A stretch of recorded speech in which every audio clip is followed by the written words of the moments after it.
Hi,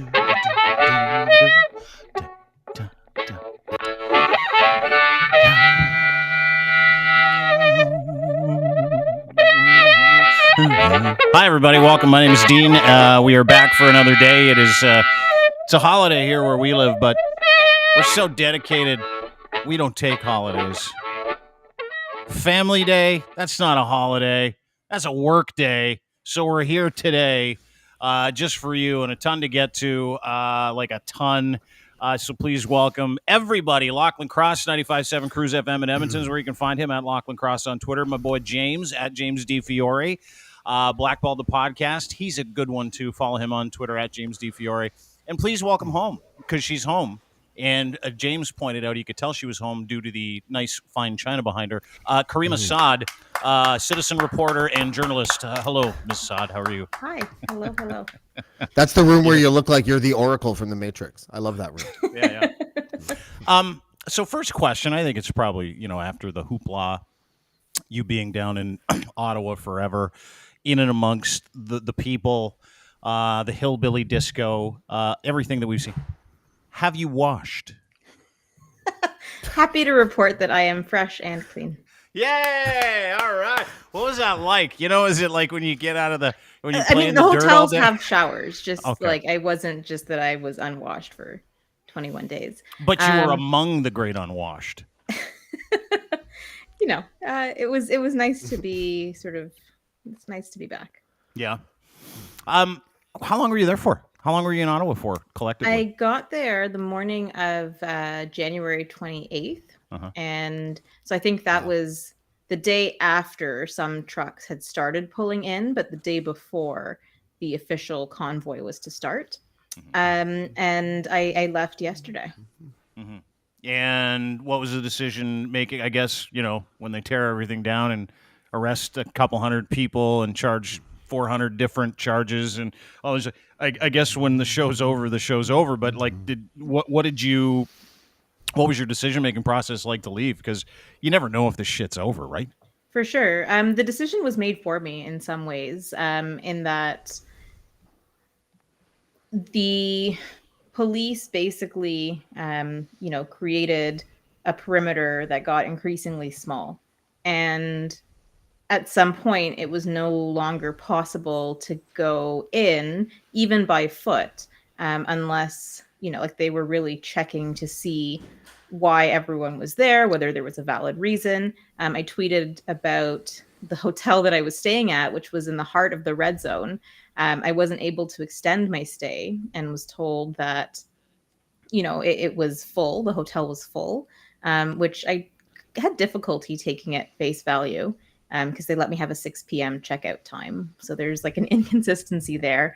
And I think that, they were able maybe to keep reservations that had already been made, but because that would constitute someone's address.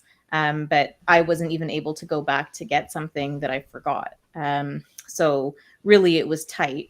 There was a fruit truck that it took like 5 minutes for them to get in. And clearly it was just a guy delivering fruit. So that kind of, I wasn't planning to sneak into the red zone. We saw how that worked out for some reporters. So it was time to go home. I might do a follow-up, but for now, it's been cleared. So do you think that they were just telling people that the hotel rooms were all booked because they wanted just to get everybody right the fuck out of all the hotels? And were you staying in hotels with occupiers? Yes and yes. So I think, that in order, it's a reasonable sort of stance to take that they're not going to A, disclose police operations, and B, risk someone trying to beg and plead their way into extending a reservation, right? So it's a pretty simple explanation. We're full. Sorry, there's nothing for you. So I understand why that would be the case. I don't know whether that was, and obviously I'm speculating here, but it could have been like a phone call from police. It could have been something, under the Emergencies Act, like that sort of gave control right. to force this company to act in that way. I don't know. But that's I wouldn't even have left my hotel though. Even if I was staying there, I wouldn't be like traipsing around because it got the vibe changed quite a bit. In what way? Tell me how. Because listen, we watched, and we've all seen the videos. We've seen the police roll in line after line after line, kind of slowly take over the places that the occupiers had held up, and then we're seeing a bunch of people get popped by wandering into the red zones. A couple of journalists got popped yesterday as well as this morning. But in what way did you, when you saw all this happen, when did the vibe change and how do you describe that vibe? It was like, okay, you obviously knew the party was over for these guys and the police meant business, right? Yeah, I would say right at the time that Ottawa police seemed to be more the frontline presence, and they then took on more of a traffic cop sort of role.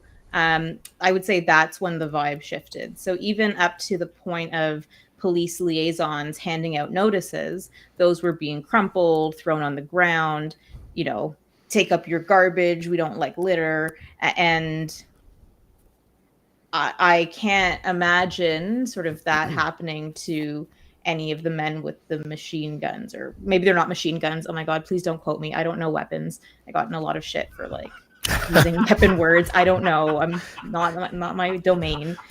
Scary stuff, scary gun thing that he had. Anyway, so that's when it shifted, when Ottawa police sort of had to take a back seat, or again, I don't know the inner workings of the operations, but when they appeared to be less on the front lines than officers from other jurisdictions, including Quebec, OPP, there were some Vancouver cops that I saw, RCMP. Yeah, they came from all over the world. Sorry, Locke, I don't mean to interrupt. I know you got a question, but they came from all over Canada, too, which was phenomenal. Crazy to me. Go ahead, Locke.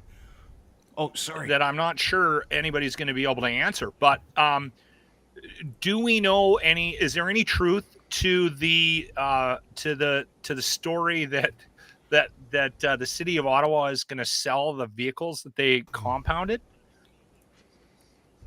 I don't know that, actually. I know I've seen discussion about that, and it's a possible outcome if someone can't pay the towing because fees, of the emergency acts. Next steps, yeah. I think that's a possibility, but I don't know the details of what a government auction might look like. Because I'm sorry, that would be funny. They lost their vehicle. Well, apparently under the Emergencies Act. Yeah. The mayor said because it was applied to this situation, the vehicles that were towed and confiscated from the area, they're selling, and they're going to use the money to pay off whatever police overtime and all the other stuff, the cost incurred, right? Like, yeah, Jim Watson said that yesterday, and I know the Emergencies Act. Well, like, think about the compounding issues that these guys are having, like, and we said this when they started and when they rolled in, like, guys, you're gonna lose it all. But the Emergencies Act, which was triggered by the federal government in conjunction with the Provincials Emergencies Act, which was triggered by Doug Ford. Not a lot of people know this. They just call Trudeau a traitor. But both of those acts combined gave federal agencies and law enforcement all the forensic warrants that they needed to be able to go and figure out exactly who did this and to penalize every single one of them, to the tune of 253 Bitcoin accounts that they've frozen. They've frozen, I think, 76 bank accounts that collectively have the tune of, I think, $3.8 million in them. And this whole thing's going around, which I also want to clear up. They are not just freezing the accounts of individuals that have $50 in their account that may have bought a shirt from the trucker convoy. Let's just clear that up, okay? And let me clear it up with this, because a couple of MPs, including Marilyn Gladue, is she your MP, James? No, mine's the other batshit lady. Okay. What's her face? Gallant, Cheryl Gallant. Yeah. All right, yeah. So she tags onto a tweet by another. These are two conservative MPs, Mark Strahl, an MP out in British Columbia, and Marilyn Gladue, I think, is from Sarnia, lying. They lied. Brianne is a single mom from Chilliwack working on minimum wage. She gave $50 to the convoy when it was 100% legal. She hasn't participated in any other way. Her bank account has now been frozen. Then Maryland chimes in. I have a lady in my riding. Her bank account was frozen for buying a $20 Freedom Convoy shirt. Both of those are lies that were created by conservative politicians who are absolutely entrenched in this movement and what it did to Canadians, which is why they're doing this. And you know what happened after that? It went viral. This is at the Daily Mail in England. They picked it all up. Outrage as Canadian single mom on minimum wage as a bank account of $50 frozen Freedom Convoy. Trudeau blasted for draconian laws that would never been imposed during BLM. So let me just kind of put an end to that discussion. This is a notice from the RCMP that went out today. Under the Emergencies Economic Measures Order, the Emergencies Act, the list that was provided to financial institutions, including identities of individuals who were influencers in the illegal protests in Ottawa and owners and or drivers of vehicles who did not want to leave the area impacted by the protest. At no time did we provide a list of donors to financial institutions. We are now working with banks to build a process to address the accounts that were frozen. This is not about dinging people for being too dumb to realize what they donated to. This is not about going after some alt-right people in Alberta, Saskatchewan, Manitoba, West, Ontario.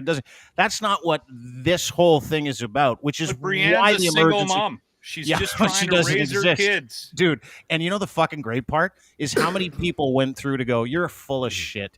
Like Rob Gill. The name you mentioned does not appear in the list of donors. Stop lying to the people. Like Simone, check that the Give, Go, Send donation documents. Not a single Brienne from Chilliwack donated to that account. How's she going to pay her Sonata car bill? Like, I'm telling you right now, like, this is atrocious. I am disgusted. I don't know why that's so funny. But I wanted to clear that up, Caryma, because people think that this government, the federal government, initiated the Emergencies Act so they could beat the shit out of people. Doug Ford did that a couple weeks ago when he authorized force with the Ontario Emergencies Act. B, the only reason this Emergencies Act was actually given was to go and find all that dark money, freeze those accounts. It wasn't to penalize Canadians, correct? It wasn't like, hey, let's go after because that would open up a whole other can of worms, because if dumb Canadians are getting dinged and having accounts frozen, we're talking about a major, major government overreach, and it's super fucking illegal, are we not? Yeah, I think that it's fair to always be critical and scrutinize any form of government overreach. And if we look at what's required to put into effect the Emergencies Act, like anything at law, it's debatable whether this was the appropriate tool, if it is too draconian and something else should have been tried first. But I think that there's two things we should not lose sight of. The first is that the conditions that eventually, I'll say necessitated, but gave rise to the invocation of the Emergencies Act, that was a situation that was created by municipal and provincial levels of government. So a situation was allowed to fester for 3 weeks, give or take, and there was no sense of, or a total sense of impunity for people participating. Oh, we lost your audio. We lost your audio. Can you hear us? I can Put hear it on you. the four screen. Yeah, just maybe type her a little note. Yeah, lost her. You know what's interesting? So I think the biggest issue we have moving forward with the Emergencies Act, as we sit there and reevaluate it, whether or not it should have happened, in my opinion, is the conversation that about the unintended consequences of, and also sort of fortifying the beliefs of the group that is there. So I think you have to approach it from a couple of perspectives. One, all right, I think most reasonable people would agree, and I think that's where Caryma might have been going, that based on what happened, you might have needed it. But the problem is if they had dealt with it properly at the front end, would we be there? So now there's a question of poor leadership. And Yeah. then the second part of the equation is every time a politician speaks or does anything, all they're doing is completely separating this country further and further. And that's what I was worried about when this thing got talked about and it was brought to the forefront. We're doing this. I was like, this is just all this is not that they're gonna think that we're setting. Yeah, sorry. Go ahead, Lachlan. Sorry, hang on. Just before we get into that, I want Caryma to finish what she was saying about provincial. Can you hear us? Yeah, I can hear you. I don't know where I was in the middle of my I'll tell you where you were. Talking. I know it was awesome, and I'm like, oh my God, she's vamping. I wish we had this. So this is why I want you to go in and come back. But you were. I'll tell you exactly where you were. That the provincial government of Ontario and other provincial jurisdictions, whether it's in Coutts, Alberta, let this fester. They let this fester for a long period of time, even though it was their responsibility. That's where we lost you. Go ahead. And we have a real crisis on the ground with police officers who gave people participating in these blockades and occupations and convoys, whatever, the impression that there was tacit and overt support. So that is something that needs to be dealt with. What happened in the sort of command rooms in these police stations? Like, what was going on, and why was it allowed to get to this point? And I think this speaks maybe to your point that you were making, Lachlan, that these images are, and stories of overreach and oppression are going to be exaggerated and used as propaganda for recruitment. So that is part of the outcome from this. The fact that it wasn't shut down, nipped in the bud, kind of in a anticlimactic sort of way, and built up to the level of guns in the streets and snipers on the roof and, gas canisters, smoke canisters, whatever. Horses trampling old ladies for no reason. And that actually, on that, like, to segue on that never happened. Yep. The $50 donation for a t-shirt or whatever, like, that didn't happen. So they are making things up, and whatever correction comes out, there are people who are not going to believe that correction because they don't trust media or institutions. Mm-hmm. So it's just lies upon lies spreading, and we let it get to a point where there, yes, it would have been more brutal, I think, the police violence, had it been a different type of protest. We've said that over and over and over again, but the optics of it are going to be really great recruiting material. Oh, yeah, totally. I think that would have happened no matter what, right? Like, which is not why if it was this came out diffused, there, like letting the air out of the tire, and no, you're not able to park here. If you guys want to come and stand with your signs, that's great, but you're not getting your truck onto the street in front of Parliament. Yeah, I think we can all agree that at some point at the beginning of this, there should have been an attempt to step in and stop it. And it wasn't. And so we got to figure out, somebody needs to figure out why. And then we can have another 17 years of conversation. We sound really similar. When you say that, the very first thing that popped into my head was the critics of and I know it's not exactly the same thing, but the critics of the Indigenous railway blockades made the exact same argument. I don't know why police aren't going in and just taking care of this. It's blocking the railway and it's hurting our economy. It's literally the same argument. It's just a little bit different. Well, they actually did go in very quickly. They didn't go in that quickly. And that's the thing. Like, and they went in with force. I mean, I'm comparing. But hold on a second. But that actually is you just made my point, because there are a lot of things to criticize, obviously, about the convoy. But as far as like safety and injuries and all that shit goes, kind of a rousing success. And I'm not saying there's a causation between cops being buddies with the protesters and the rousing success of no one getting killed or really hurt. But I mean, and also they were probably motivated by not having a chip on their shoulder regarding the ethnicity of the people that were protesting. All of that is totally legit. However, it still led to this. The precedent that we should be thinking about, if I'm a BLM organizer or if I'm an environmental group organizer, is utilizing a good communication strategy by saying, well done, Ottawa Police, showing us how it's done. The next time we go to Queen's Park, the Toronto Police may follow suit, or the next time we go here, and maybe you guys won't be so rough, because obviously not being rough if you're the cops is the right decision. Like, there's a lot of different ways to look at this. Like, I agree with you, James, but I think we have, to a person, sorry. This entire time we have said, and I know I've highlighted it. To a human. I'm just trying to be politically correct here. Homo sapien. Right? To a Homo sapien with legs and eyes. I can say that, right? Right. Yeah. I'm so confused about things like that now. Okay. So anyway, I think we have made a point of saying, hey, listen, I realize there might be some underlying racial conversations here with this in how everybody was handled. Right. I sent you that meme that I got from my native friend, Indian Al. Yeah. Which we don't need to talk about. Are you sure? I'm happy to. Which is why bringing it up was the right call. Yeah. All right. So I guess it was pointless being politically correct. But we said right from the beginning, James, listen, no one's getting hurt here. Right? Like, and I know we're critical of this thing and we weren't on the side of it happening at all, but should that be highlighted? Should the fact that no one got hurt be highlighted? And why do we have to put a racial bow on? Maybe I think you highlight it.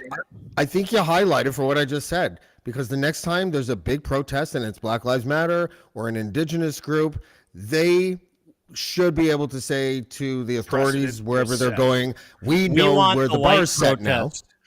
Yeah, we want a white protest. We don't want to give us the white protest consequences. Seriously. Caryma, you want to say something, and I can see you thinking, and I think you and I are thinking the same thing. So go right ahead. Well, I don't know exactly what it is that I'm thinking. I mean, we can point police hypocrisy out until we're blue in the face, and that's not going to change anything systemically. Right? Like, we've been saying the same thing throughout the Queen's Park protests. And then the encampment happened right after. And it was like, whoa, what's going on? Why is it so different? Why is this different treatment? And, so now we have another incident to put in the arsenal of comparisons we can make. But it doesn't matter if you make them or not. Well, and here's my point: is that, like, I find the argument, the whataboutism, the fascist apologists out there going, what about the BLM protests? They were allowed to do stuff. Why can't we do stuff? And I remember going back, like, I go back in my head to the comments I had about the BLM protests. I'm like, listen, any movement that hurts people to try and prove a point is a bad movement. Every movement's got terrible actors, right? Like, that's what I said about movements. And I also on this program have said many times, I hate all protests equally. I think anytime someone, and I know people say it's a great way to get people on your side and all this stuff, I completely disagree. I think preventing people from getting home to their children, feeding their families, causing civil disruptions, just because you're pissed off doesn't make anybody want to go, that's for me. That's who I'm going to sidle up with.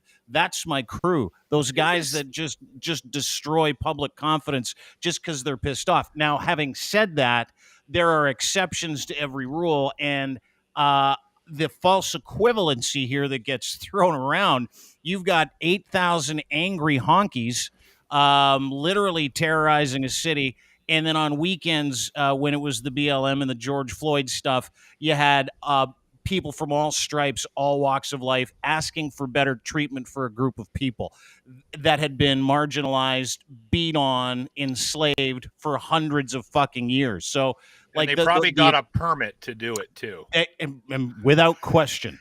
So that's where I go, you know what? That's like, why are we, when we get into the conversation about precedent, I don't get it. Other than the fact was, all I saw there was a bunch of white people stay too long because they could, because they were white. And if they were another skin color, they would have been fucking shuttled out of there in a second.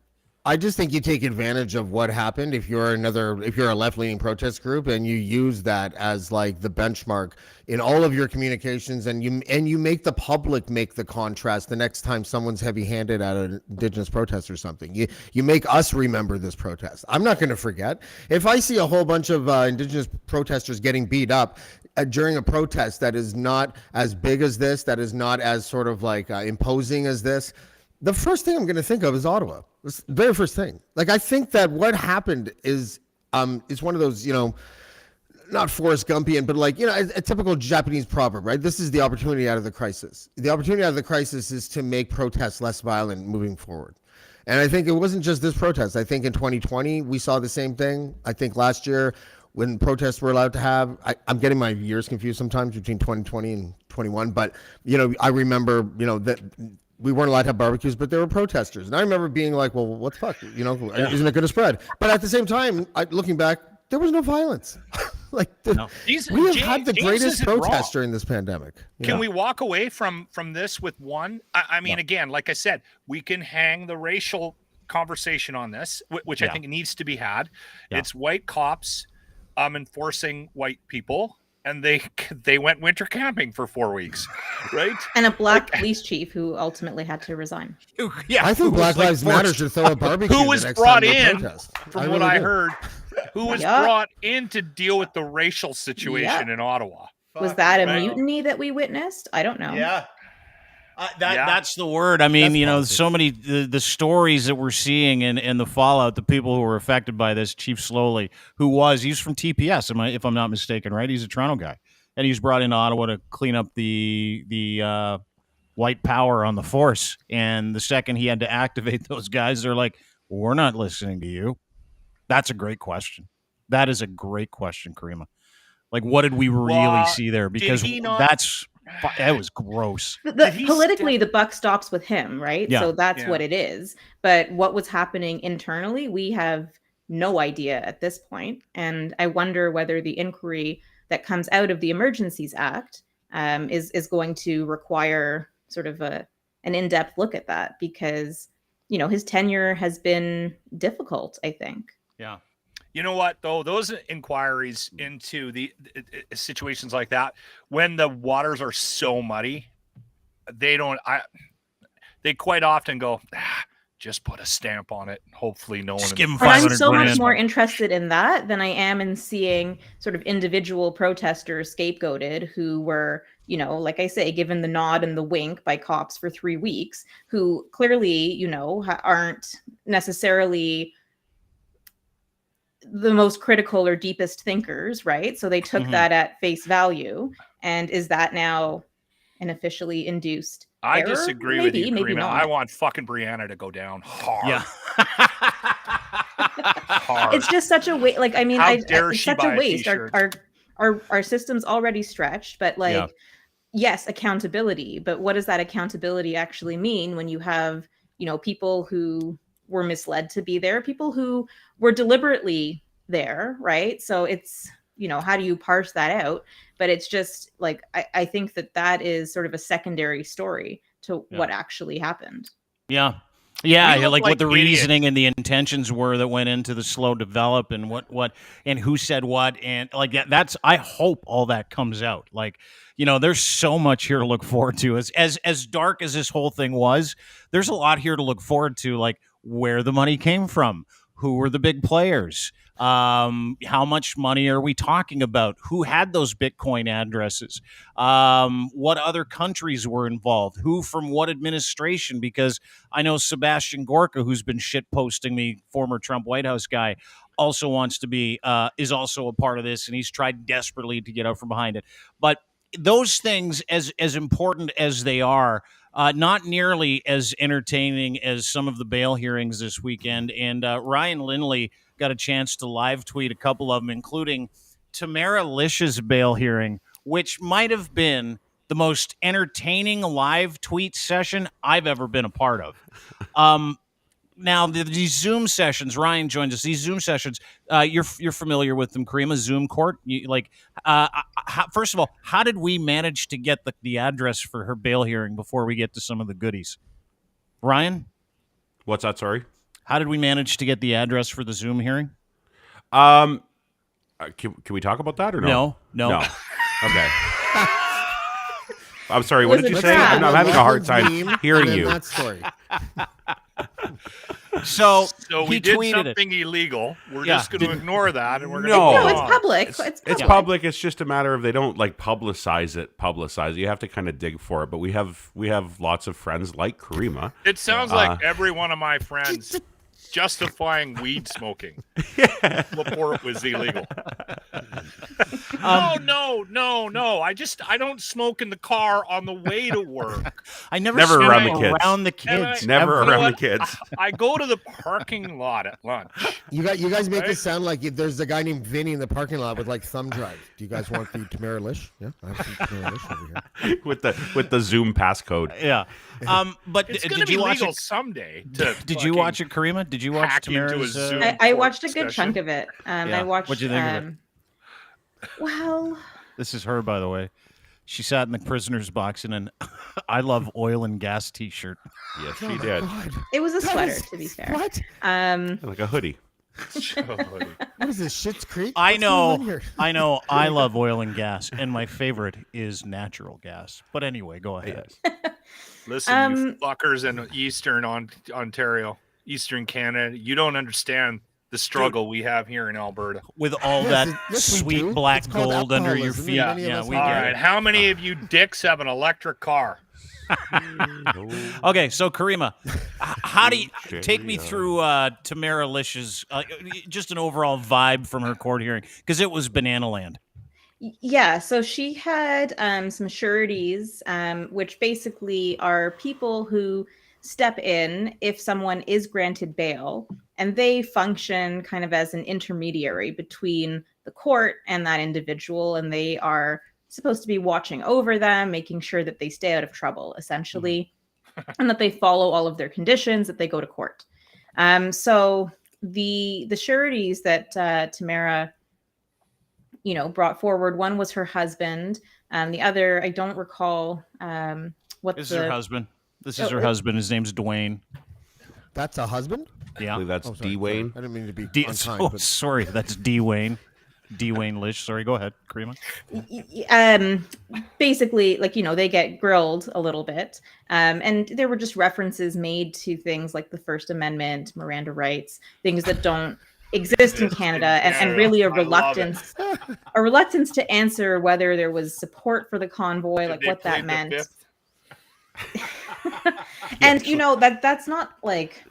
that's not determinative of anything, because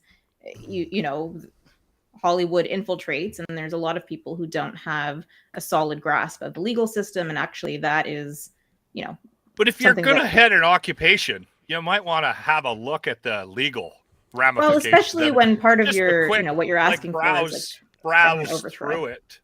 They Might wanna made have a lots little- of. Take over A little country. peek at a legal document there, just to make sure you're on the right side of history. Yeah. They Holy made so many. fuck. They made so many references to lawyers at the beginning of this, and then all of a sudden they were like cockroaches when you turn the lights on. There was no lawyers around. So My I don't know. favorite part of I don't know if it was one of Ryan's tweets or somebody was, I'd leave, but I can't fly. She's Oh, not Rob has a good one vaccinated. as well. In the comments, they did try to use marital privilege. So there's a rule Yeah. of evidence whereby you can't force like a husband or a wife or two partners to testify against one another, because sort of the sanctity of marriage bonds is so important, basically. Yeah. But when Yeah. you're asking the court to have this person sort of entrusted with the responsibilities of a surety, that argument did not end up holding much water. And important Jesus. to note that like the bail hearing itself isn't about whether she did anything right or wrong, or like that's contextual and relevant contextually. But really there are three things the judge is considering. So when we get a decision, which is supposed to be issued tomorrow, I think, it's going to hinge on whether she's a flight risk, right? So is she not going to show up in court? Whether her detention is necessary for the protection or safety of the public, or whether it's necessary to maintain confidence in the administration of justice. And all of those have like really specific meanings. So you can't just take those words at face value. And that's the assessment the judge is going to look at and consider whether there are conditions, for example, like not being allowed to use social media. Is that something that would mitigate the risk of a threat to public safety? So ultimately, that's what we're going to hear.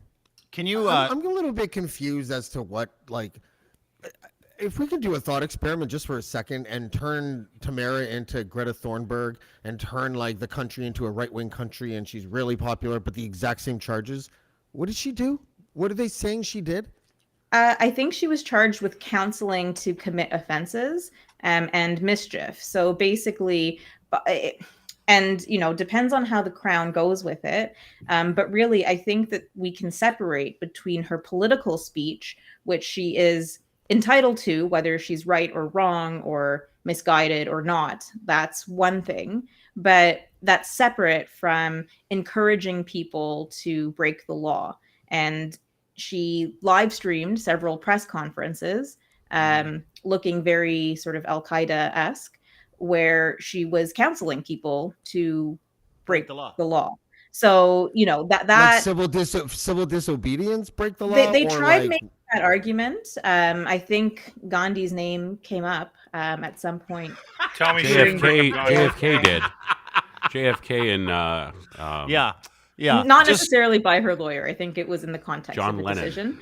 Yeah. But Dwayne brought it up. Her husband's like, "Hey, bro, I look at her like she's John Lennon and JFK. No. I'm just here to protect her. No word of a lie." Yeah. Kareema, am I right? Was she wearing his pants? Was he wearing his pants or her pants? He looks like the romper room lady. He looks like the romper room lady in that sketching. He does. I like the self-owning though of how can I be a flight risk? I'm not vaccinated. I can't fly anywhere. She made a good point there at least. Yeah, that's what it was. I misread that. I thought it was she would agree to leave, but she couldn't fly. Well, she might take the Kevin J route. Yeah, there's a Kevin trail J. now. Johnson route. Trail. Yeah. But like she claimed it. You guys watched it, Ryan. You live tweeted it. Caryma, you watched it as well. She claimed in it that she's broke as balls. And there was a reference to like how she had somehow in the last couple of years purchased like $80,000 worth of vehicles, but she leases her home, and she was the person on record of that dark GoFundMe account. So how is it that he was able to fly out there? I'm just reading this off my screen. Joseph. Quote, fly out on a private jet with the cost of $5,000 at the behest of someone, quote, named Joseph. How is that possible? Good old Joey. Anyone? Caryma, Ryan? Are you looking for an actual answer? Because I don't have one. Okay. Somewhere in the ground there's a suitcase with money in it, and it's buried. It's apparently a surprise to Dwayne that it's suspicious when you get offered a flight on a private jet from a stranger that you don't know anymore or you forgot his name. Yeah. But yeah, Joe. So there's a dude named Joe, and he said Joe was sent to him. This is what he said in court. Joe was sent to me by the Holy Spirit. Yep. This is all consistent with stuff that I've observed at these rallies, by the way. Like the religious element is not, oh, I'm so surprised. This is unbelievable that they would say something like this. This is entirely consistent with what's happening. Dwayne said protests. That? Are you guys fucking with me? Is No. this some big joke on lock? Dude, no. Dwayne said it. Dwayne, this is from CTV. Dwayne Lich has proposed to act as her surety, which is hilarious. In his testimony, he said he flew to Ottawa February 2nd on a private jet at the cost of $5,000, paid for by a, quote, nice gentleman named Joseph he only recently met. But he told me that the plane ride was taken care of, which is a miracle, he told the court. Oh, this is fucking awesome. But just wait, it gets better. While he said he didn't believe in the blockades or holding the line, Dwayne Lich also said he didn't see anything wrong, equating the blockades to a large traffic jam, parked cars in a snowstorm, saying, I don't see guns. He also questioned whether the Emergency Act, like this guy, by the way, is arguing American case law in a Canadian court. And he also questioned if the Emergencies Act was legal. Fuck. Okay, bud. Honestly, he said, I thought it was peaceful protest based on my First Amendment. Yeah. The judge says, what do you mean First Amendment? He then replies, I don't know. I don't know politics. I don't know. I watch Law and Order, you see, Your Honor, and this is the This is legal the background. We're laughing, but this is a crisis of like Caryma, of knowledge. it's fucking embarrassing, is what it is. It's you know what it is? It's willing ignorance, which is why we're here. These people have been willingly ignorant for a long time, and they truly believe someone's like, just show up for a month. It's going to be fun. Yeah, it was incredible. Makes us look like fucking cowpokes, man. We look we're a joke. We're a laughing. This has made us a laughing stock of the world. Mm-hmm. Yeah, but the world has their reporting wrong on both sides of this. Like, it's we used to be what they have wrong. It's ridiculous. We used to be the apartment above the meth lab, but now apparently they're moving in up here. So that's what it looked like to me with all the Americans. Or Jesse Pinkman's apartment. Yeah, just chilling. Jesse Pinkman's apartment. I'm back to embarrassed. I keep moving through different stages of emotions with this whole thing. Do you want embarrassing? How about this? I'm going to play this video, and I wrote a post about it this weekend, and I don't think Caryma saw it until you got home. Did you guys follow Caryma's coverage of this thing as closely as I did? Just a phenomenal job. She's been a thorn in the side of a lot of these hillbillies for a long period of time because she just records them. And they're all mad all the time at her because she's like, you don't have any right to record us doing bad things. I can't believe you're recording us doing bad things. One of those guys who she's recorded doing terrible things is a guy named Roy Asseltine. And he owns a company called Peter Burgers in Peterborough. If you remember Roy, this is the guy, Kareem, if you followed her, has harassed her, demeaned her, treated her like shit while she's trying to just capture documentation of what's going on around this entire group. Look what his shirt says. Go back to the image. Look what his shirt says. That is disgusting. Right on the bottom there. Isn't that what that says? The F no, word? it says fast. F-A-S-T. Oh, I thought it was fast. F-A-G. Sorry. I thought he was just making a statement. Okay, my bad. James. It looks like it. James, it looks like it. That's how stories like this. That's how misinformation. That's how tuned in I am to being PC. Okay, that's how much I want to make sure I don't say anything offensive. But a whole group of them cornered Caryma, who was just doing her job recording. I want you to watch this exchange and tell me these fucks aren't total second class. When was this video first? This was. When was this video? Saturday night. Saturday night. Okay, watch this. Watch this. You guys had the conversation yet while you were smoking a joint with the freedom fighters at Peter Burgers about how you agree that she takes shit too far? Have you guys had that conversation yet? Kaboom! Huh? How's that GoFundMe going? How's that GoFundMe going? Making comments about us selling hoodies and your shit got took down. Oh, it's fantastic. What happened? You, bro. Let's play. So we had a debate where she fucking never showed up. Of course she doesn't show up. I don't know. Chris Line destroyed her. Well, Chris Line and person. Dude, a fucking 4-year-old could destroy her. Give me a break. You couldn't survive as a lawyer, so you're grifting to get your fucking snow screen spot for it. I paid for this shit, honey. Yeah, you're damn right it's well done. Because I don't need to move. You don't want some love. I'm vaccinated 2 times. Trudeau sent me 2 times vaccinated. I can give love. Your followers wishing death upon our kids. I can give you some. Guys, you need some. We can talk. No, she can't talk. She and her followers wish death upon my kids. So she can burn in hell. Fuck about kids. Evil, hateful, racist. The 12 years old. 12 years old boy can play hockey.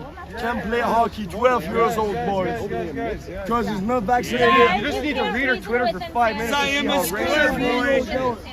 Just think about this. There ain't nothing good from that. 12 years old guy cannot play hockey because he can't have this piqûre. Il y a un peu sa piqûre. You want that. You want this fucking Pfizer. You want people to this. Careful, she's having flashbacks from high school, everybody. Yeah, Scooter boy, you're loving this, aren't you? Yeah, maybe one day you'll grow a set of balls. You'll be okay, honey. I'm back to sad. How long was that? Like 3 solid minutes of bullying. That was part 2. Also, that was part 2. That was part 2. There's a first part to that. I missed the first part. There was a different group of guys who found me initially, and then Peter Burgers and friends were in the background and saw that something was happening, and then so the first group of people were like, yeah, come over here. Oh, so they bravely joined the mob. Yeah. Wow. How does that what was that like? First of all, before I get to causing him great pain, what was that like? A little bit disconcerting. I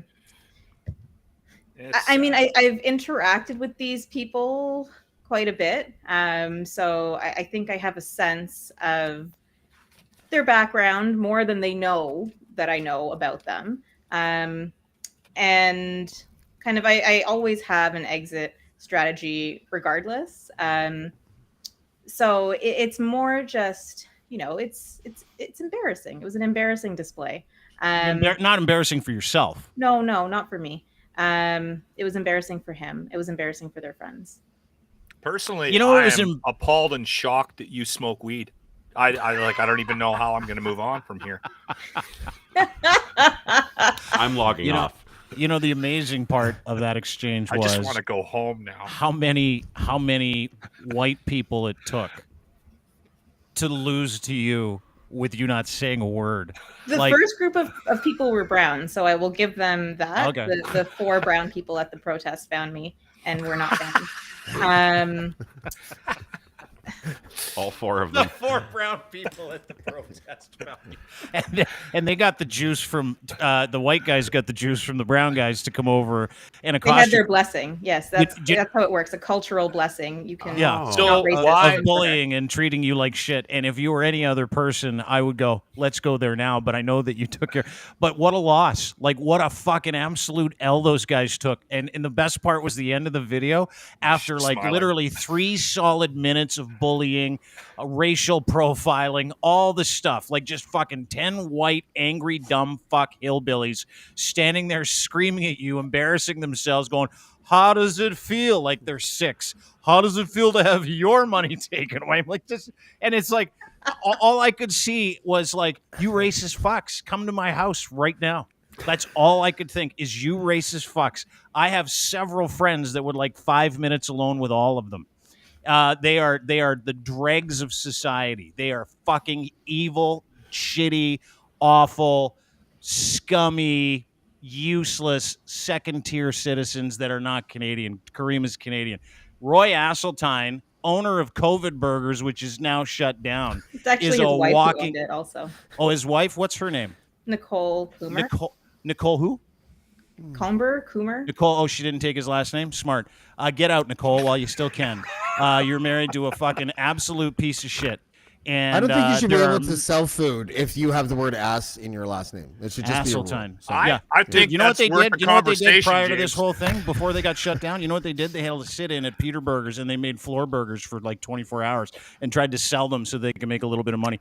They got tattoos in their restaurant also. While they're making burgers, tattoo equipment while they're making patties. That's how useless these fucks are. Roy Asseltine and Nicole, you guys are useless loads. You don't matter to society. They literally occupied their own restaurant. That's what they did. It was a test run for Ottawa. Yeah, it was, and they failed miserably. Yeah, like absolutely miserably. I think I've asked this before. Is it a decent burger? Sad. No, it's a shit burger. I couldn't try the forbidden burger. Often. They had a forbidden who knows burger? what those guys put No, on I think it. the burgers were forbidden to me. Oh, they probably use use bread. Have one. They probably use those guys were breadcrumbs. very high school. What was the thing that one guy said? Because I couldn't see the video. I could only hear the audio. But the one guy was like, "Don't worry, bud. You'll grow balls and be able to ride this soon." It's just like, what? Who are you and how old are you? And why is this happening? Like, it's like so spring break or embarrassing. something. So embarrassing. That's all I saw. I mean, when you guys sit and talk about peaceful people, I go back to that video and I say they were peaceful. They were donkeys. Well, the entity itself, Dean, is what I was referring to. The entire protest as one thing, as a collective.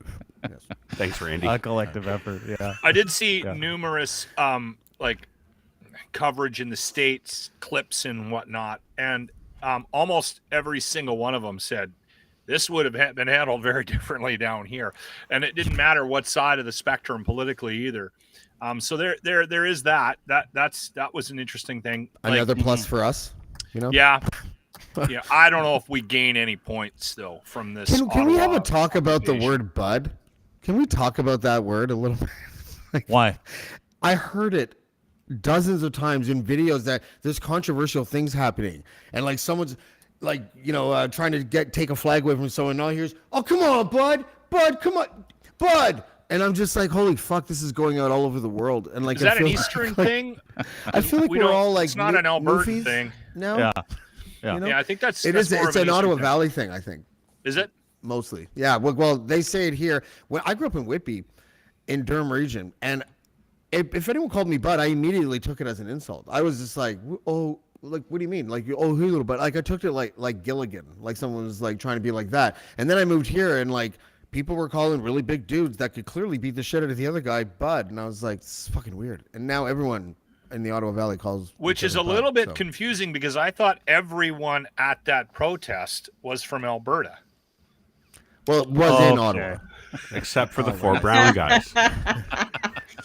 Well, dude, did you hear them? Like yesterday, the cops were reading out the license plates and where they're from. They're like 6 from Ontario, 37 from other provinces. And I'm like, Alberta. They're like, we arrested 80 people from Ontario, 5 million from other provinces. I'm like, Alberta. Probably Alberta. You got Alberta. But dude, has anybody seen the reverse angle of Pat King's arrest yet? Has anybody seen that bad boy? No? Oh, dude, this is incredible. That would have been an interesting we should have got our tech guys to hack into that Zoom court session. Tomorrow, that's tomorrow. It's tomorrow. Tomorrow. Yeah, it's tomorrow. Oh, is it? Yeah. Okay. Are we live tweeting that? Are we live tweeting it? Lachlan, Are we abort. live tweeting that? Yeah. Abort. Why not? We I'm are. talking about We got a live Lachlan tweet. trying to get the info. Well, we'll talk about that at the Why we're talking about it now? Well, we're going to talk about it later too. Are we It's talking something about it after as illegal, well? Dean. So Guys, Kareem is not saying a word. She's like, I'm still a I'm lawyer. gonna use my legitimately obtained credentials to. I was just I was Are you just going to live tweet it on advice tomorrow? of my counsel, I've decided not to incriminate myself. Well, because one of the things that I'd heard, Yeah. one of the things I heard is that there's going to be a media blackout on his Zoom hearing. Is that correct? If there's a publication ban, then you can't. There was talk yesterday. Somebody did issue an order for one of them to be banned. There was like a temporary injunction put on releasing it, like a gag, yesterday. I don't know who it was for, but it's something that they didn't think of bringing up during the Lich bail hearing because you don't usually bring those up in bail hearings. But yeah, so I don't know. We'll have to see as tomorrow progresses. I have a did theory. you guys ruin that? I want to run this theory by you for a second because maybe. I'm seeing a lot of weird parallels here. Do you guys remember who Pierre Poutine is? Pierre Poutine was the unknown person that bought, I think it was like phone cards or something in the robocall scandal. And the robocall scandal was like conservative operatives doing what they could to confuse people and calling everyone yada yada. Anyways, I think they got an Elections Act charge or something for that There one. was an element and of then it there in was this guy Alberta, too. Trevor Stack, who was like a conservative staffer who would secretly record liberals and then use it against them to get them to drop out of races where it was a key conservative win if they could get. I don't know, like. We all agree that these organizers don't seem like, sophisticated Batman villains, right? Fair to say. I think they seem like they could be a bunch of useful idiots. A bunch of people who because I still think, I have no proof. I have nothing to shed light on this, but I still think that this was a conservative operation, especially when you think of who benefited the most, which is clearly Pierre Poilievre. And I think it's not too outlandish to think that at an arm's length that some conservative operatives were like behind that GoFundMe and they wanted that to somehow get siphoned back into coffers at the Conservative Party. I know this is totally conspiratorial, but I think there's something there because we're seeing like Marilyn Gladu. I'm seeing like Mike Lake, your boy Mike Lake, who just texted me and said, "Can you not talk badly about me until I speak with you on the phone?" I'm like, sure. But your boy Mike Lake is he's an MP too, and he's like sticking up for truckers. And I said to him, "This isn't about truckers," but all I see is like conservative politicians legitimately sticking to the trucker narrative that this is about truckers, and it's not. Like, none of this is about truckers. It never has been about truckers. It never has been about mandates. It's been the Trojan horse. So I think you're onto something because they're still repeating the same talking points, trying as hard as they can to put distance between themselves and that donor list or anybody that was associated with it. And they're looking like they're trying to stick up for fake constituents who may have donated $50 for a T-shirt that they never did. So I think there's got to be something there. I mean, wouldn't you want to distance yourself from the conversation completely Smart if people you were involved in, like James is saying, if James is right and that this is some sort of like plan from the Conservative Party to Operation Win Them Back, right? Because O'Toole got rid of them. He pivoted to the center and basically said, "Fuck you, extremists." And then Pierre Poilievre, who, by the way, was running campaign ads for leader during the campaign last election. These were leadership videos. These were not like typical campaign videos. And then now that we're here, like they needed a strategy to get all these people back that they lost before the last election. And I'm just saying, if this was the strategy, I think it fucking worked. Yeah, they really redlined it. Okay, they really all right. redlined it to the right side this time. I But guess then- they're not usually this passionate about that core demographic careful. of Yeah. So it's gone from 0 to 100. Almost immediately after O'Toole was gone. Like usually they would give like a bit of a cooling off period and then slowly ease it in. They just went full tilt with this one. So That's why I'm curious about whether or not there is any validity to that argument that this was planned. yeah. Because I think there would have been more steps, more efforts to separate themselves from the whole conversation if it was something that they were involved in. And they seem to be jumping into the pool. Right? I think they probably only cared about the money. Like they would be activating all these people to go, but really like, fine, go to Ottawa and do your thing. It worked out for them that it wasn't violent. But it's the money, because I'm still so confused about the money. I don't understand why it was seized unless, like, no one's talked about evidence, and that's what bothers me. Because if it was someone that I cared about, I'd be like, well, what's the evidence? But because I don't care about them, no, I'm not really asking for the evidence. I'm but I feel like I need to be. confused by Aren't they? somebody But being- Kareema, didn't they lay out the evidence yesterday in that press conference where they said 3.8 million, 253 Bitcoin addresses? Well, they laid out numbers of, what they took. I don't think that they're going to explain to the public exactly what has happened, especially while there's still some semblance of ongoing investigation. And that's, the police aren't transparent at the best of times. So, Yeah. Presumably or hopefully people caught up in that have access to counsel in some way, shape, or form. So their individual rights are being upheld. And that's, by the way, why defense lawyers are so important. Because As someone who's been charged with How did mischief that in the taste, past, Caryma? yeah. Not good. No, I was gonna say, as someone who's been charged with mischief in the past, I think Dino Colangelo probably owes me a shot in the face for advising that he go and do mischief with me. It's just such a weird charge. I've never heard of these charges. Well, before. isn't mischief, from what I understand, mischief's that charge that you charge people with when you got to figure out exactly what they did wrong and you don't have time to do it? It's broad in that sense. It's not an uncommon charge. And I think what should be at least acknowledged is the Crown isn't going for, I think, the high-hanging fruit, which may or may not result in success, right? I think it looks that political. It's going to be, well, I think a different type of charge would be more political. This type of charge reflects, presumably, like what they have evidence for to show that action she was taking contributed to sort of the lawlessness that we saw, and that she encouraged people to continue with that, even in the face of the provincial emergency, state of emergency, and then the Federal Emergencies Act. Yeah, she's fucked. Every way you read it, she's fucked. And the judge was like, "Listen, lady, we got a truckload." I believe he used the word truckload.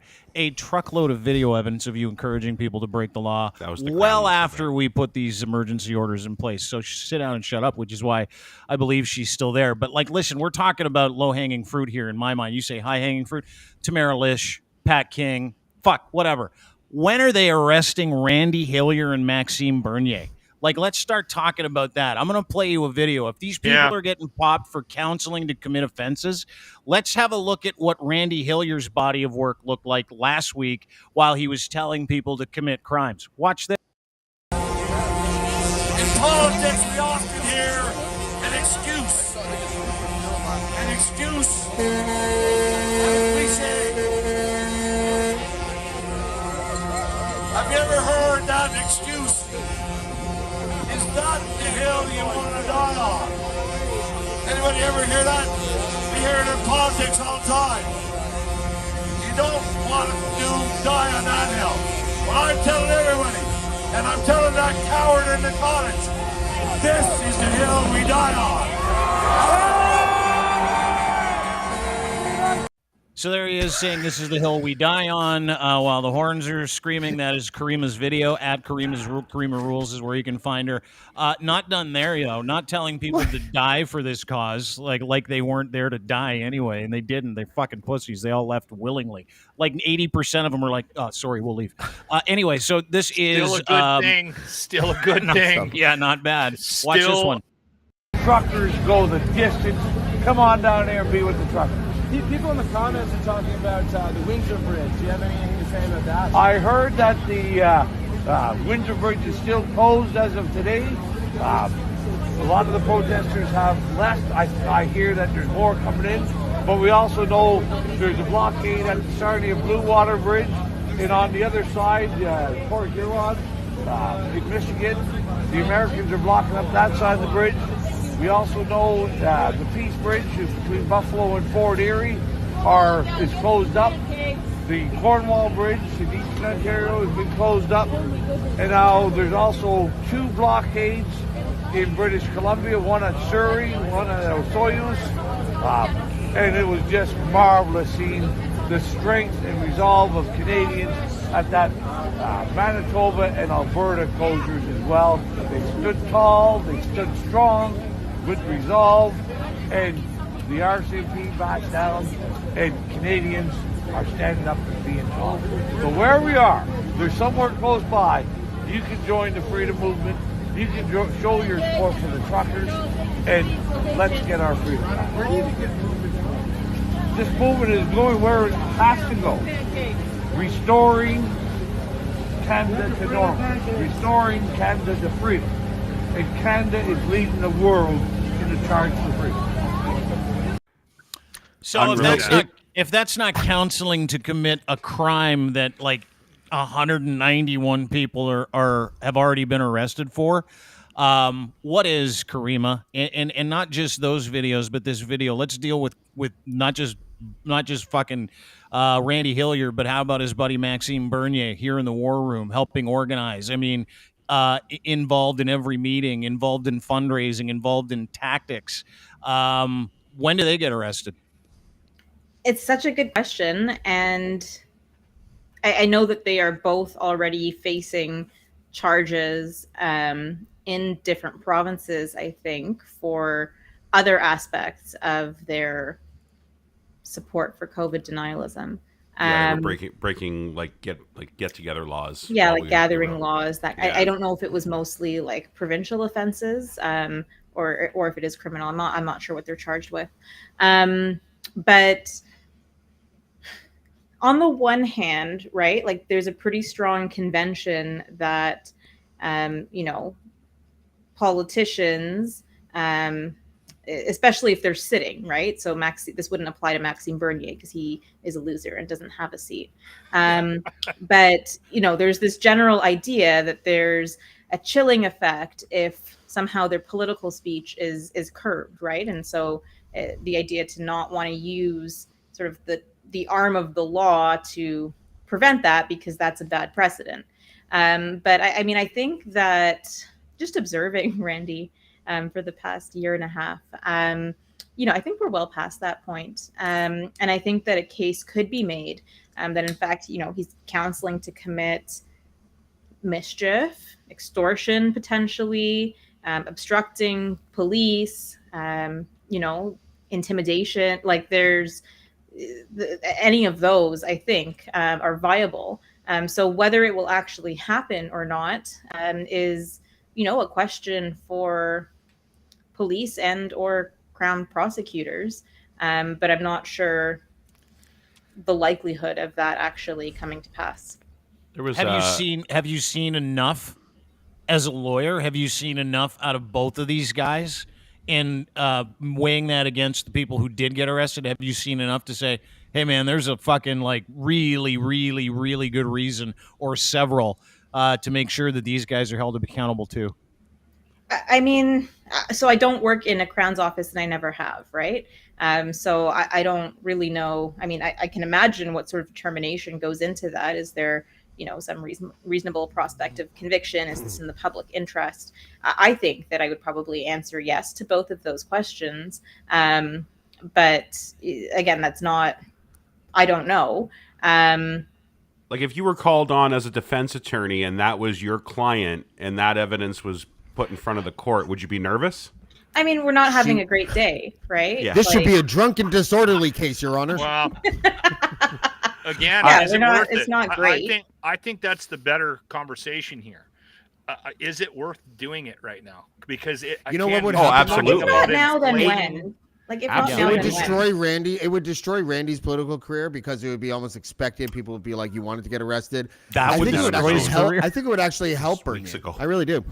Do you really? that- That's because of how he'd play it, though, right? Like I don't disagree with you. I think They're going to that play it there's as like martyrs. So is So that far, a I see factor Bernier not in the charging evidence them? that you presented on this show. I've only seen Bernier looking like a startled pigeon in that still frame photo. But other than that, I haven't seen. Yeah, there he is. What is that over there? Like he doesn't, Bernie's What- a bit what- more careful than Randy. Yeah. Maybe he is. I won't speculate why that is. But he's know. a lot Bernier's more coming kind here. of- Bernier's coming intelligent. here soon. We're working out the date where Bernier's coming here. We're gonna film us getting high, and he's gonna have like whiskey. This is totally what we're doing, and we're gonna share a joint, and we're gonna talk politics. But we're gonna talk politics in a way where he's got to like, and he's gonna do it. He loves he's like- platitudes, so I wish you luck Yeah. with that. You know what I find interesting is, and I could be wrong, but I'm still waiting for somebody that's in some level of politics to step up to a stump and say, you know what? Maybe it has something to do with us. Maybe this division is caused by us lying to our constituents and people in Canada. And maybe the temperature is where it is right now because Canadians are sick and fucking tired, whether you're on the left or the right, of listening to politicians spew garbage daily and just turn everything into politics. I watched a bunch of coverage this weekend, and it's just getting worse. The left does it, the right does it, and all it's doing is just making it worse. I expect that we might not have anything to the extent we had in Ottawa, but settle in. It's going to be a long year because I think all they've done is just secure the fact that more and more people are going to be doing protests like what we saw in Ottawa. More and more people are going to be trying to make a statement. They're going to be trying to do things that get attention. And I hope to God that we do it the Canadian way and there is no violence or nobody gets hurt. But by hiding it I don't for think- hundreds of years. The Canadian settle way in can be until pretty politicians violent. step up to a stump and say, "Hey, listen, I think maybe we play a part in this. We're not gonna turn a corner on this." I don't disagree with you, Locke, but I think we owe the vast majority of this country a little more credit than that. I don't see them making a lot of mind changes on people, like when we saw them trying to persuade police officers to take their uniforms off and join them. I didn't see one of them do it, and I don't think they're going to be able to do that to a lot. Like, yeah, it'll happen. Sure, there's probably some fence sitters that are leaning either way. But I think this turned a lot of people off in the opposite direction, and you're not going to convince 80% of their 70% of this country. Are you surprised what happened in, I don't in know Ottawa, about Ryan? that, man. Are you surprised? I think I the movement completely got more 100% popular disagree because with of you. this. So you think that we're just going to have a big 180 on 70% of the country? No, I'm not saying that. I'm saying that I think that the fact that this happened, that it happened the way it did, is you're right. I think it's going to turn a lot of people off, but I think it's just going to inflame more people, and I think we better settle in. I don't think it's going to inflame more people. I think it's just going to inflame that group more. It's going to embolden that group more. That group is growing, and again, were you surprised? Were you surprised at what happened in Ottawa? I was surprised at how we systemically failed Ottawa at the response to what happened in Ottawa. I'm not surprised So the numbers of it didn't happening. surprise you? No, not at all. No, let me kind of give you a point of It really reference. wasn't impressive. Let me give you a point of reference for That how many wasn't people showed up. impressive? No, let me give you a They point of shut the reference. Hang fucking on. capital of our country. Yeah. I thought it was That was that. impressive, but that had nothing to do with the protest. That was the response to the protest that caused that. Let me put up a graphic that'll soften this argument to a point and bring it right down to a language that everybody here can easily understand. This is an infographic that was put up today, and I thought this was interesting. This is broken into 34 million people according to Squares. Canadian adults 18 years plus vaccinated at least one dose. Everything outside that black line, which is 90% of this map, is unvaccinated people. Now, when you get closer to this line of the unvaxxed, you can see the yellow Ottawa protesters represented by legitimately a microscopic yellow dot. That microscopic yellow dot is exactly now I know this isn't a number, but I'm trying to use like big pictures, cartoons and stuff. But that is representative of the amount of people who showed up in Ottawa. No, it's not to scale. But that is that is like something, and because I was looking for something that could easily explain the problem we don't have, that a lot of people want to talk about the problem that we don't have. I think we have a problem. It is not as big a problem as a lot of people say it is. And hold it. Not a graph that proves anything. Yes, it is. That's a I'm on mainstream Lachlan's media side. problem. I think minimizing this right now is a terrible risky. idea. Totally, I completely agree with you. I'm just trying to tell you, it's not 12 million Canadians, right? It isn't. 27.5 million people have a Facebook account in this country. 27.5 million. Do you know how many Canadians have Facebook? 6 million. Or sorry, Twitter, 6 million. Facebook is, and we'll get to it later on in the week. Amber Mack is going to join us on Wednesday or Thursday to talk about it. But Facebook is a big driver of misinformation. These people feel like they live in this silo. They don't let anything in or out. It's all groups and all that other shit. But if you really want a great cross-section and representation, about 13% of Canadians are on Twitter. So the outrage that you see on Twitter is not indicative or representative of how everybody across this country feels that isn't on Facebook, Twitter, etc. So when we talk about having a real problem, I agree we do. We have a real problem with a group of people that just fucking hate this country, and they're willing to do anything to hurt people that don't agree with them. And it's 50 to 70,000 people, and they're incredibly loud, and 8,000 of them showed up, and they dwindled in numbers over the week, and it ended up being basically a few hundred people that were willing to stay there this entire time just to prove a point. We have 35 million people in this fucking country. So if you look at just numbers themselves, outside of intention, we don't have the same problem America has, but boy, oh boy, we're going to have a major problem moving forward. And I completely agree with everybody on this panel, from Lachlan to Ryan to Caryma to James, that this is indicative of how jacked up people are and the lengths that jacked up crew is willing to go. And it's just getting started to the point where Edmonton has a rally planned this weekend. Windsor, people are going back there. I heard from the OPP this morning, they're planning on being there for a month. They're planning on staying in Ottawa for the next month as well. No one's going anywhere because they know that this is going to pick up. And that's something we have to pay attention to. And the sick part I hate that. I don't like that graph because right now I believe that this group of people, if we had to pick one, is probably the largest protest group in the country. So it's a little weird to say, because then you can name any really great. Minimizing what just happened in the last month in Ottawa is a massive, massive fucking mistake. They implied an Emergencies Act. They implied an emergency. Making fun of it, I think, is a huge mistake. I think how it's being handled across the board is I'm not going to stop. But can I ask you a question? Across the board is a massive mistake. It is just entrenching and inflaming this group, and it's going to fucking grow. And we're going to continue to see this bullshit for fucking years. And that's the thing that that's the thing that worries me. Is it 10,000? Is it 50,000? Is it 500 fucking people? Man, I'm telling you, when this started, I kept saying on this podcast, you guys are saying, oh, it's nothing. It's nothing. There's no trucks. I'm like, are you fucking sure? I said 50,000 people. Fucking sure? I knew that Theo was off base, and I knew that was not right. But I fucking knew that this was bigger than a lot of people thought it was. It took Ottawa a surprise. And again, I keep saying this. They fucking occupied our fucking capital of Canada. They took it over. I hate that occupy word. It shouldn't have been a surprise, though, because I knew it was coming.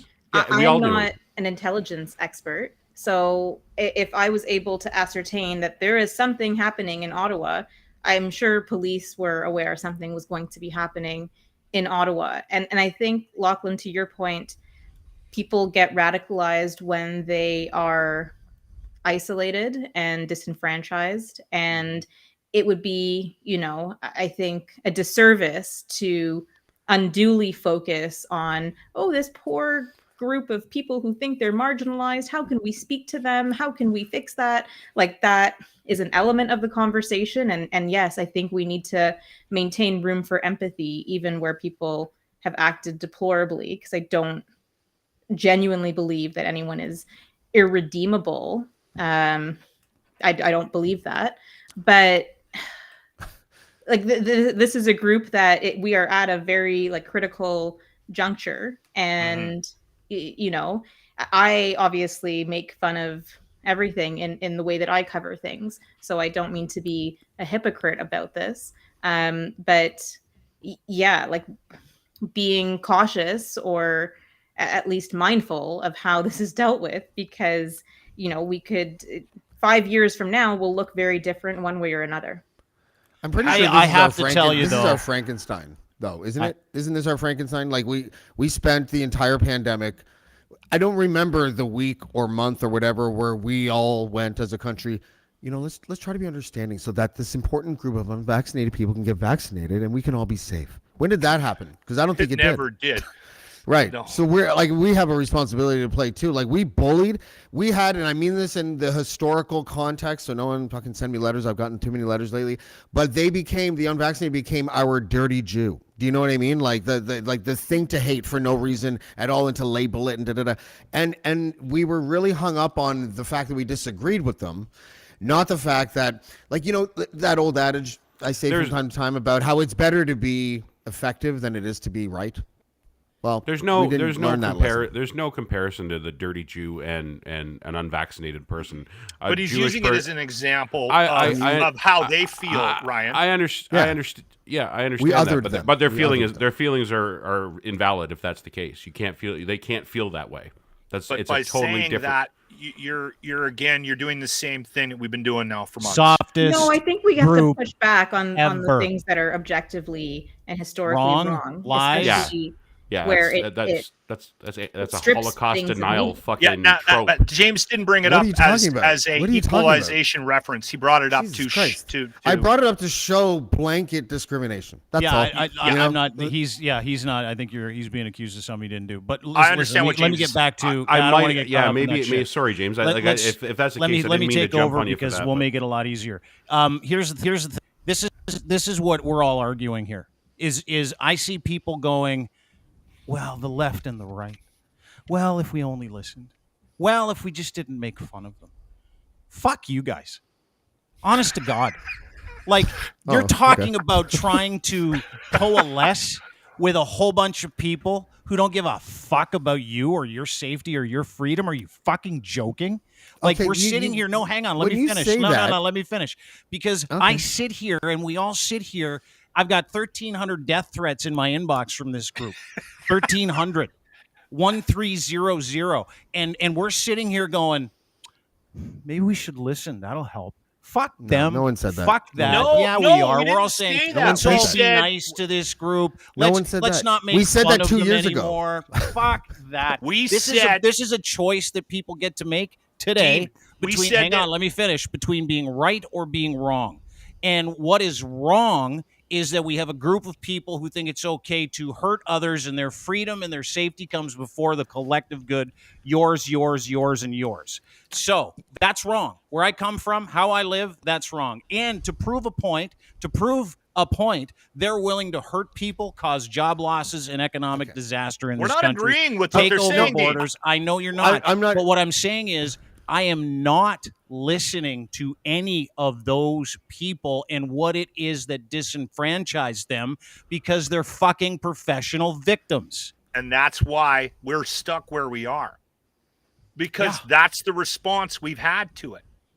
And I'm really? Saying, so the 90% being sick of that is why we're here? Or is it the 10% that keep fucking everybody over? Dean, if they were self-aware enough to realize their involvement in it, we wouldn't be where we are, because Bingo. they'd be able to move past it. Bingo. But it's worth a conversation on our side of the fence, if we are the 90 and we are representing that group, to have a conversation about why they're there, and if we can at some point move past where we are. Make space. And that's what I'm saying. I'm saying that by marginalizing their effort, by making continue, and again, I'm not saying we're going to stop, because I continue to do the it. effort, or did they do it? Like, Oh, we We're didn't do any of the marginalizing things the they effort. Oh my God, we've been constantly. marginalizing them for a year and a half at least. We have never Absolutely. stopped to go like this.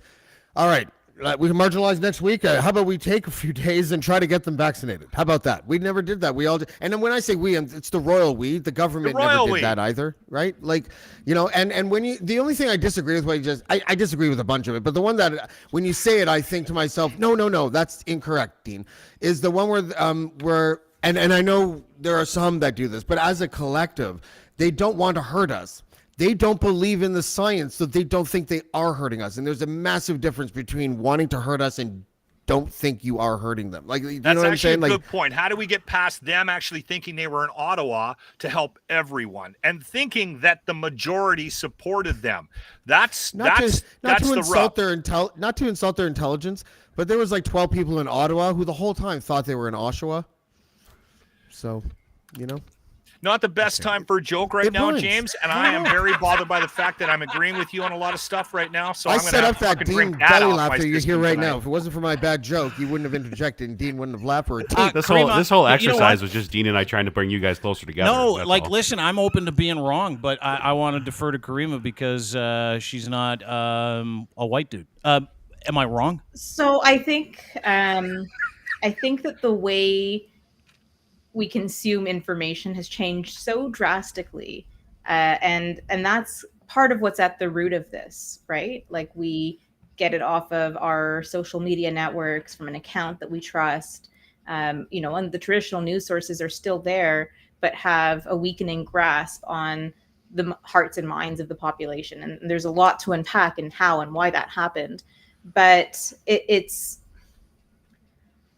there are, on the one hand, you have personal accountability, and that can't be undermined or washed or written away.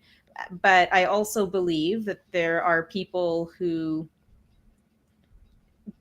become enmeshed in theories that speak to their fear, their uncertainty. Everyone's scared, everyone's uncertain. So it's not to say that this is a special group, but they are a special group, right? And like, if we don't actually sort of, okay, how do we step back, and are we going to just alienate entirely this percentage of the population and they will live like pariahs? Like, you know, we can't just throw them all in jail, right? So, okay, where do we go from there? And, you know, what kind of society are we actually looking to live in, and what values are we motivated by? And I think now more than ever, when it's hardest is when it's most necessary, is empathy, right? Like, it's not fun to be like, believe me, I've had my share of encounters. Like, we watched one today. So it's not that I have any sympathy towards these positions, but I also see how people fall down rabbit holes, don't have the skills to assess media literacy, you know, have pre-existing dispositions that would lead them to joining this group of, you know, misfits. And that's what it is. But do I want to put all of them on an ice floe and just, you know, I don't think that that's the way out either. And I think that populism, you know, will either burn itself out, and that's kind of the best case scenario, or it spreads. And then what happens if it spreads to 30% of the population, 40% of the population? Like, you know, I'm worried about. Yeah, that's troubling. So I think it's, you know, we should be motivated by our values. And I think, for me at least, trying to be empathetic, and that's not mutually exclusive with humor. And I think that it's fair to hold a mirror up to people, and sometimes that will entrench someone's views, but for someone else watching, it may be like, maybe that's not something I want to get involved with. So that's how I justify my continued existence. But, empathy. So that was very well put, Kareem. Thank you. Beautiful. I think so we needed that at that time right now. And so what you're saying is I am right.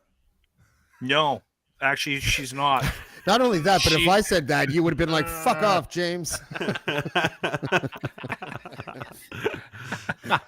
Well, because I wrote a piece this morning. It's like, it's not that you're not vaccinated. It's just that we don't trust you.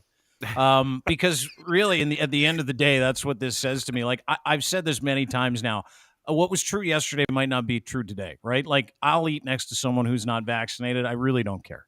But the way that these people have, some of them, not all of them, the militant portion, what we saw in Ottawa, what we've seen pop up in rallies, people getting doxxed and Nazi flags and being preventative when it comes to us trying to make healthy decisions for ourselves. I'm talking about those people, right?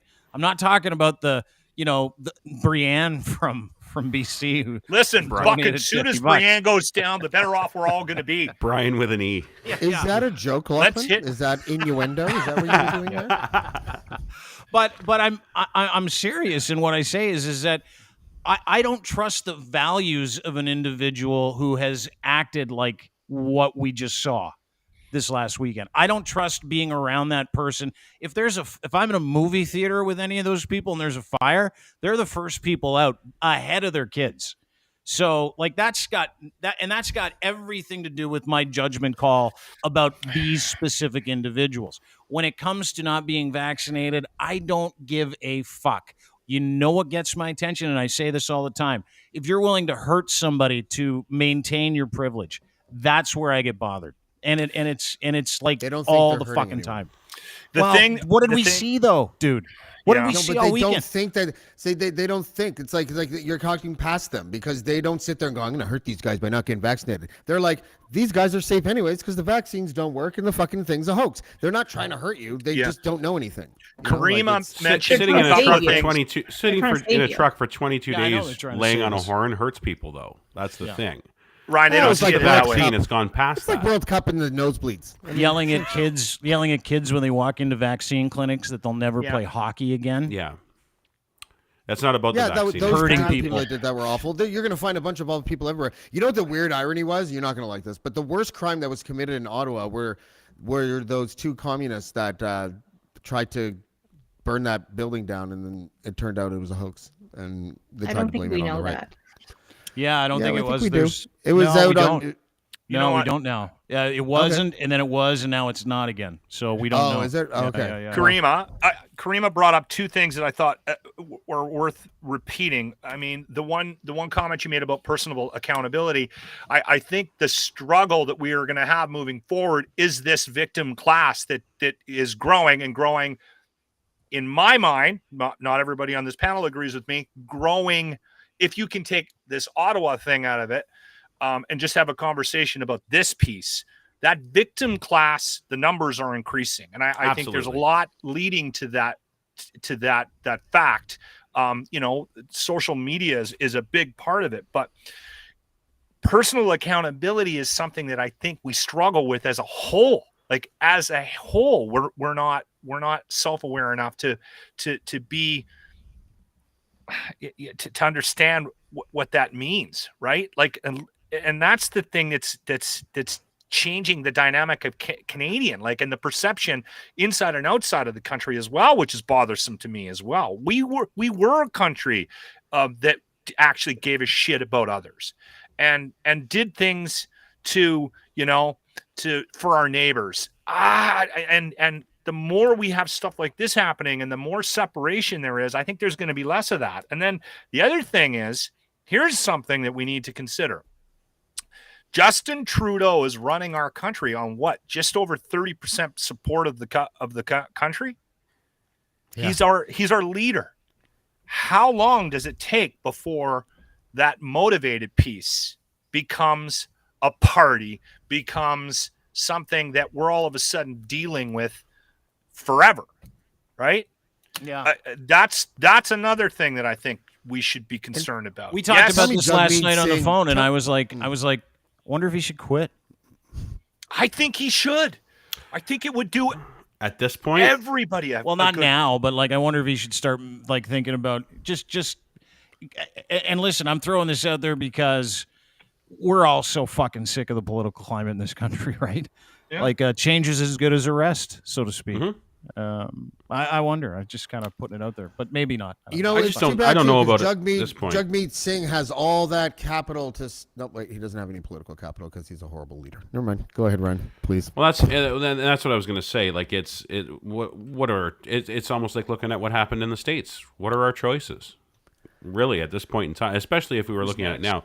He's literally the devil we know, and don't take that literally, fucking wing nuts. He's not actually the devil, but politically he is, and even moderates and centrists don't like him. Like it's getting to that point. So Yeah. let's have a conversation. I don't disagree.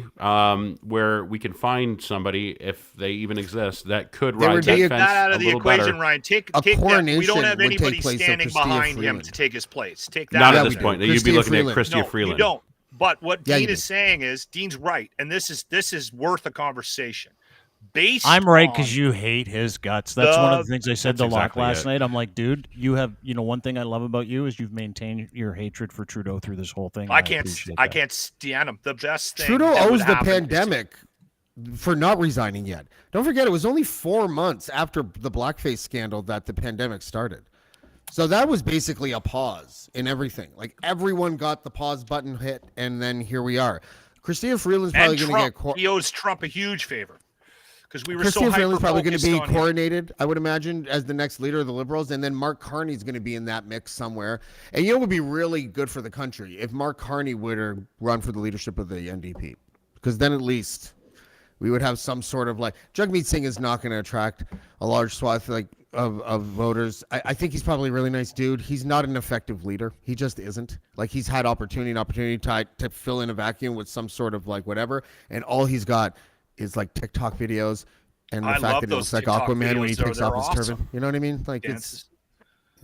I got to tell you, I feel icky just talking about politics. Icky. Like I feel gross. I don't even like talking about it. Yeah, it's like Fucking gross. Yeah, it's like comparing Gross. piles of dog shit. Like, oh, which one's the best? Which Just one do your you like pile of the dog most? shit. You That's know your what dog we shit need? over there. We need a guy to step up. Like maybe he was a businessman and made We need millions no of guys. dollars. No guys, please, for the love And- of fucking God. Yeah. And maybe had a Guys is- television guys show. You're not wrong. Like somebody Guys is gender outside neutral of the now. political. Grant does that bit on our show all the time. No guys. Well, You're all not I wrong. know is that I think you can have 5 different people on a panel, and you can sit around and shoot the shit and talk about differences of opinion. But the one thing that I do know, and I think we all agree with, is just it's the weirdest time in fucking Canadian history, right? Yeah. Like sitting around talking with friends about to write the post I did today about, and I had to write it. I was like, hey, listen, if you caused problems and were an asshole over the past 2 years because you didn't have your wants met while everybody was just trying to keep up with their needs, I got no space for you. Like, that's one of the questions we're all going to ask ourselves in the next little while. Like, James is a better person than me. Caryma, clearly a better person than me. Locke, not much of a better person than me. Ryan, it's neck and neck. We're right there with each other when it comes to whatever it is that keeps us sustained. But Hold on, how am I bringing up the rear here? Oh, no, I said you're better than us. You're better than I'm us. just better than all of you. We're except I for we're Grant. still thought- on I'm that totally basement down level. with that. You're right above us, I but you're thought you not put me far at the above. back. On a of the scale bus. of Lachlan to Caryma, how likable are you? What's your R score? Speaking of that- which, Locke, awesome. you last week you said that you smelled your toe jam, and That's a hard pivot. Yeah. Caryma, do you want to go and get a drink somewhere? No, I need to be in the know. This sounds important. Yeah. Well, Okay. and I You're a wanted to know wrestling fan. because You what love I this started stuff. thinking about last week, because you said we'll talk about it next week, and I'm like, okay. And then I started thinking, what parts of our bodies have we smelled that we don't want to admit to that do smell the worst? And I'm going to put like the food between your teeth. Like that's a bad one. There's a smell behind your ears that if you rub your finger in there and you take a little whiff, it ain't great either. No. Belly but button. Your leg. I would say belly button. Your Yeah. leg pit Leg too, yeah. pit. Well, that's a Leg good pit one. smells? If you go for like you have a hot day or something like that, and you like run your hot day. like this, Yeah. Like it's not good. We haven't Only got a smell. lot of. It's like who you had sex with on prom night when you didn't have a date. You know? That's what it smells like. Oh, Wow, I'm just processing that. yeah. We don't that have took a any second. fat guy issues on here, but I have Used to be. got a couple of fat guy friends that that say that anytime there's a certain amount of time spent where a fold wasn't lifted, there's a smell underneath that. I will beat you all, and you can all come here and sample the smell of what grows underneath of my toe on my foot. I will Why are we explain doing this. this? I will I explain don't want to this do you harm to guys. others. Okay, know. here we go. You are a terrorist, Lachlan. When I was a kid, I didn't have a lot of money for proper fitting shoes or skates. So what ended up happening is old Locker got ingrown toenails. So the first couple of times, what they did was they took the toe and they cut the wedges out of the sides of it, right? Yeah. And then they'd yank So it grows in. and then Yeah. and then they'd bandage it up and send you out, right? And then they would grow like aggressively into the sides again. So I'd go back. They'd My brother cut had the these same thing. wedges out, right? I went 5 times to get surgery on the 2 different big toes. It was just the big toe. And then finally the doctor said to me, he said, we're going to get rid of the toe issue for good. And here's what we're going to do. We're going to rip your toenail out, and then we're going to cut this part of your toe, and we're going to go into the bed of the toenail, and we're going to scrape the bed of the toenail off so your toenails never grow, because you have a real problem with fucking toenails there, son. So he did that. I couldn't walk for a month. And guess what happened? The old fucking cat came back, and my toenails now are meaner and more aggressive than they ever were. And I stopped going to the doctor because I just end up having surgery that takes me off my feet for a week, 2 weeks, 3 weeks. So now what I do is I just maintain, but I have no quick on my toenail. So I can jam something right down to the root of my toe. Oh, right? for fuck's sakes. So what ends up happening is shit grows underneath of there. And if I go a week or something without cleaning it out, because I go in there, I've got tools and everything in the bathroom, get the old foot up on the kitchen sink or the bathroom sink, and I scrub what's underneath of it out. That's so hot. Deb And then I must love put this. hydrogen peroxide in there and let it boil it out there for a bit. And I've been able to maintain this now for years. But I'll tell you, if Locke doesn't do that on a regular basis, the smell of the shit that comes out from underneath of that toenail is god awful. Why It is there will no ruin a shame in your meal. voice right now? It'll ruin a meal. It'll ruin a day. And no one here, I don't care. There isn't a taint smell that'll match my fucking. It only smells that way when I rub it. I'd like to go home now. I have a question. What You guys wanna see it? prompted, sure. What prompted you to smell it? That's my Yeah. question. Yeah. I do. I don't know. What It's like prompted when you to dig go? out your You know belly what? button. Look at that. Can I you should not? smell it. You're a bigger person than me. If you like pull something out of your belly button, don't you go? Superstar. How big is your fucking belly button, dude? Like you're pulling shit out of it? I can dig shit out of there. I got a little bit of room in there. I could fucking put some coins. Store some things. All right. Jesus, Some Locke. coins. Caryma, part of your body that you smell.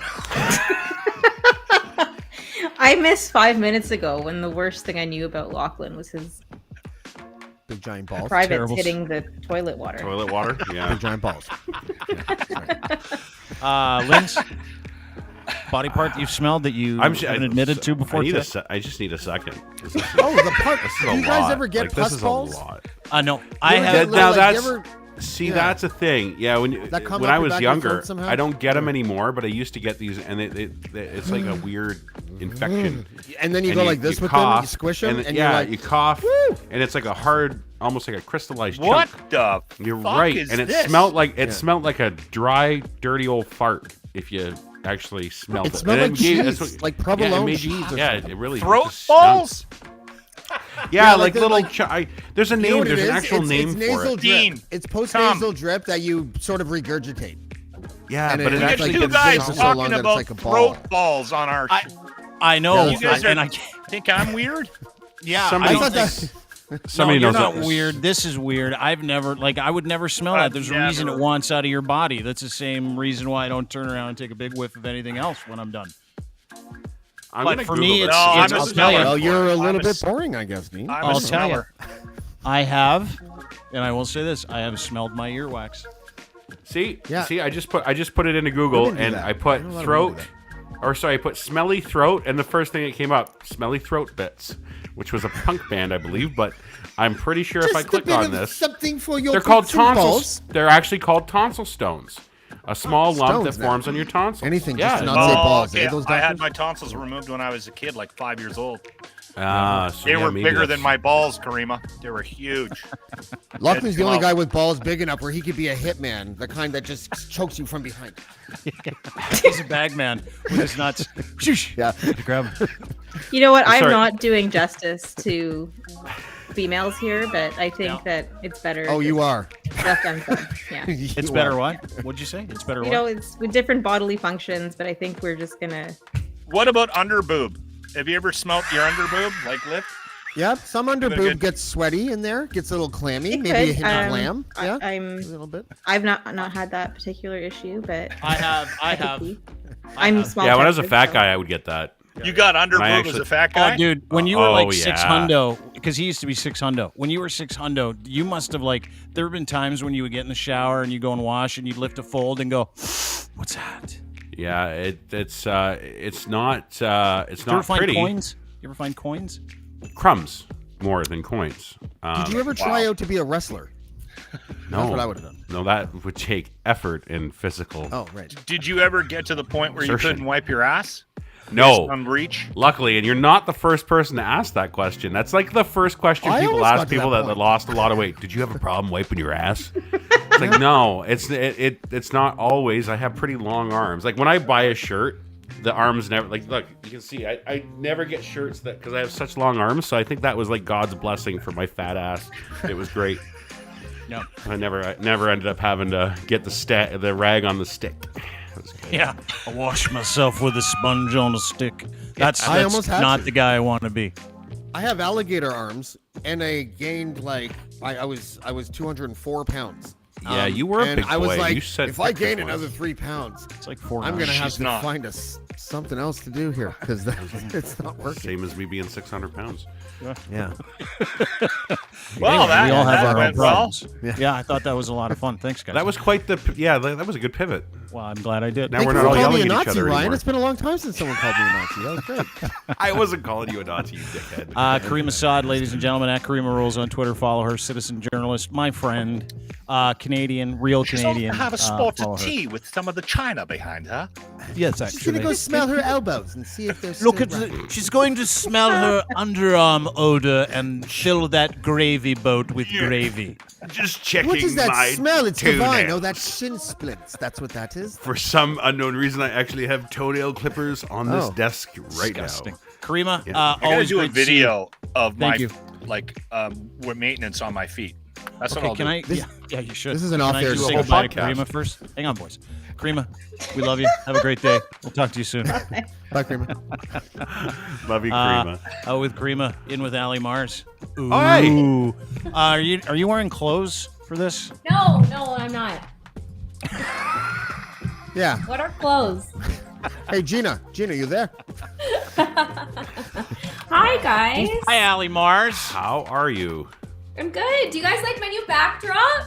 Yeah, is it a curtain or a Sparkly. bath curtain? What is it? What do you got? It's like I ordered it on Amazon. It's like one of those like backdrops for podcasting, I guess. Yeah. It's cool, eh? It is cool. Yeah, turn your mic around a little bit, so you can, so we can see. Get right into that. Yeah, turn it around. Yeah, now turn it like all the way, so it like the microphone. Yeah, now talk into it. Oh, it was backwards. Yeah, you got it. Now we can hear you. There you are. I had a long week. I'm sorry. Why?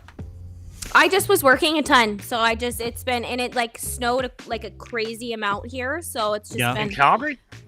Yeah, we have tons You of got- snow. Like it snowed overnight and all day. Yeah. Welcome to We didn't Mars get that. is the name of her podcast. Allie Marz joins us in Calgary. Shocked you didn't want to jump into the trucker convoy with some of those hot dudes that came out here. A friend of mine actually, like, he is a very handsome man, and he went and participated in it. I saw some of the posts, and I was like, wow, there's some good-looking dudes over there. But I keep a lot of my political views to myself, and I don't want to be I don't want to talk about it because everyone has such a different opinion. And I mentioned it one time to someone and it started an uproar. And I was like, I can't do this. I'm not. Well, that's good you're on this podcast because we don't really share our opinions at all. Ever. We rarely talk about it. No, it's fine. I personally, as myself, because the thing is, I'm not so fully invested in politics, so I don't want to get involved and say the wrong things. So I just keep all that stuff to myself. Yeah, you don't want to polarize your audience either, right? So why risk it? But you're already the smartest person ever because you realize that if it's not really my game, then I'm not going to contribute right now. That's smart, Well, and that was the whole thing when COVID was happening too, right? The peak of COVID, and when I said one thing about traveling and people came after me, I was like, okay, I'm not saying anything about COVID anymore. Yeah, you know what? I operate the same way. The second I upset someone, I stop tweeting right away. Yeah, totally. I get into Twitter wars all the time. You know that. I know you do.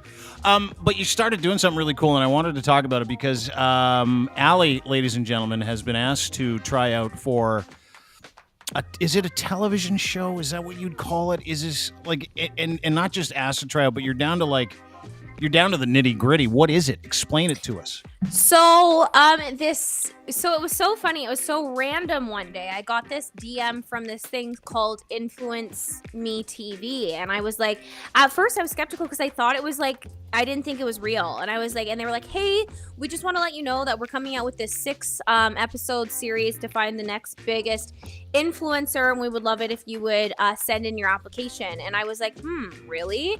And I noticed they were following a few of my friends who are I have a girlfriend who's a big YouTube star.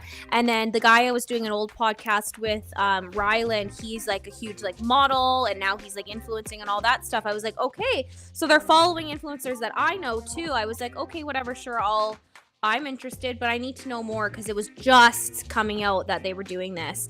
And now it's a huge thing. So I submitted my first application, went through the process, it got approved, and then I had to submit my second application, and that I just got an email last night that I was approved. So it's divided into 3 groups: micro influencers, which is myself, midi influencers, which is between anywhere between 50,000 to the 250,000 following range, and then the top one, which is people who have millions of followers.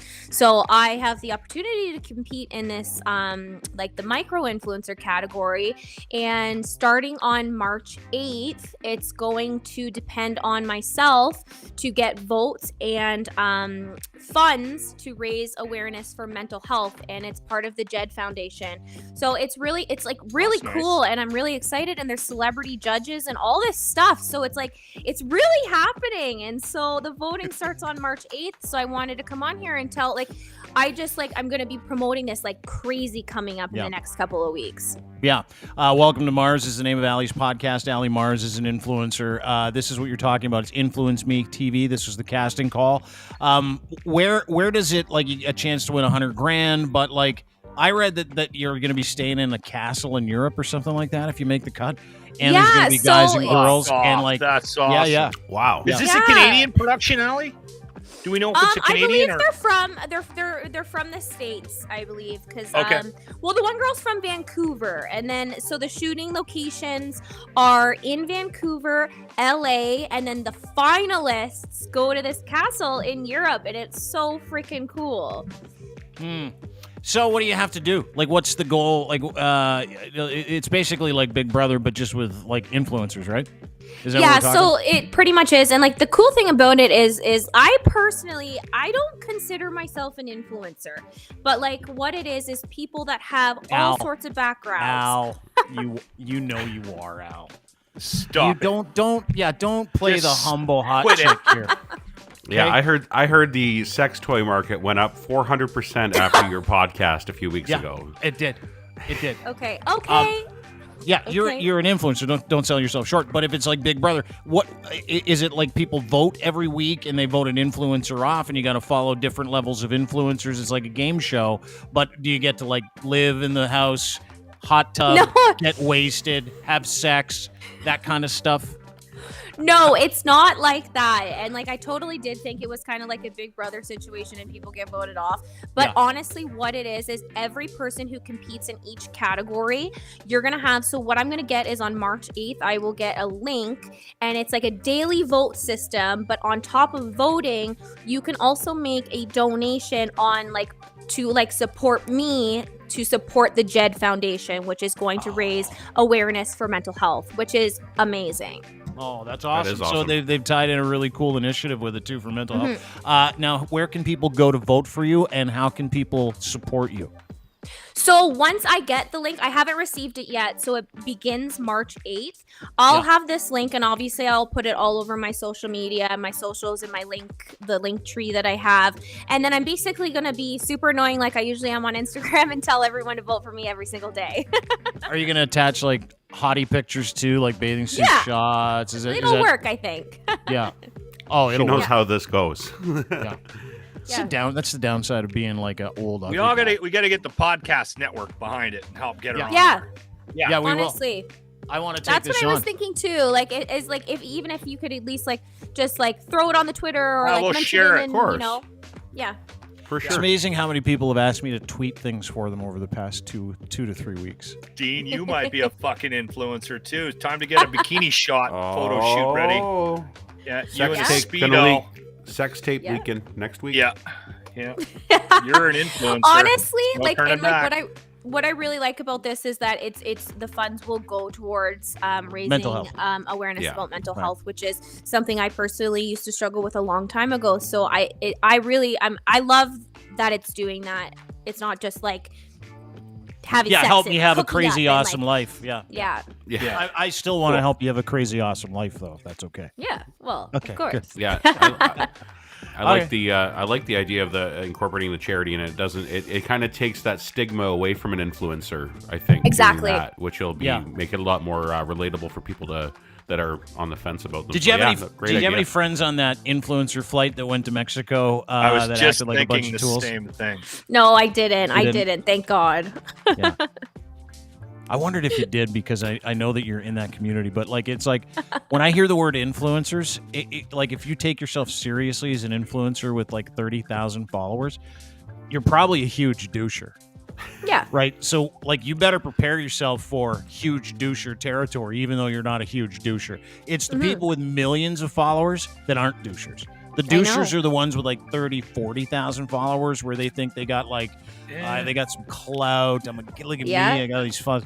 Look at me. You're not like that, even though you have a ton of followers. Ryan's Look So at you're you, going to Lockery. hate 95% of the people that you get to work with if you make the show. Guaranteed. I try to stay very humble, like about it. You know what I mean? Like I don't try and like flaunt that I have this and have that and I'm doing this. Although, like, I mean, obviously when I'm on vacation, I'm really happy. You don't I'll post flaunt all it, huh? day. Yeah. But there's a different way to approach being an influencer. Yeah. Being I hot. think admitting it is a real problem. Whether you have 10,000 or 100,000 or a million. Like if someone came up to me and said, "What do you do for a conversation. living?" If they said, "What do you do for a living?" and I said, "I'm an influencer," I would immediately punch myself in the face. Thank you. Yeah, you get a douche chill immediately. Thank you. I think you're Thank right. you. I feel like That a is a douche reflex I know thing. we don't like to make blanket statements on this program, but Yeah. I think we can. But here's the thing: is For someone Allie who is an calls themselves- influencer, but it's not her job. She has like a legitimate professional gig. Right. And so this is just fun for her, and she wants to raise money for mental awareness.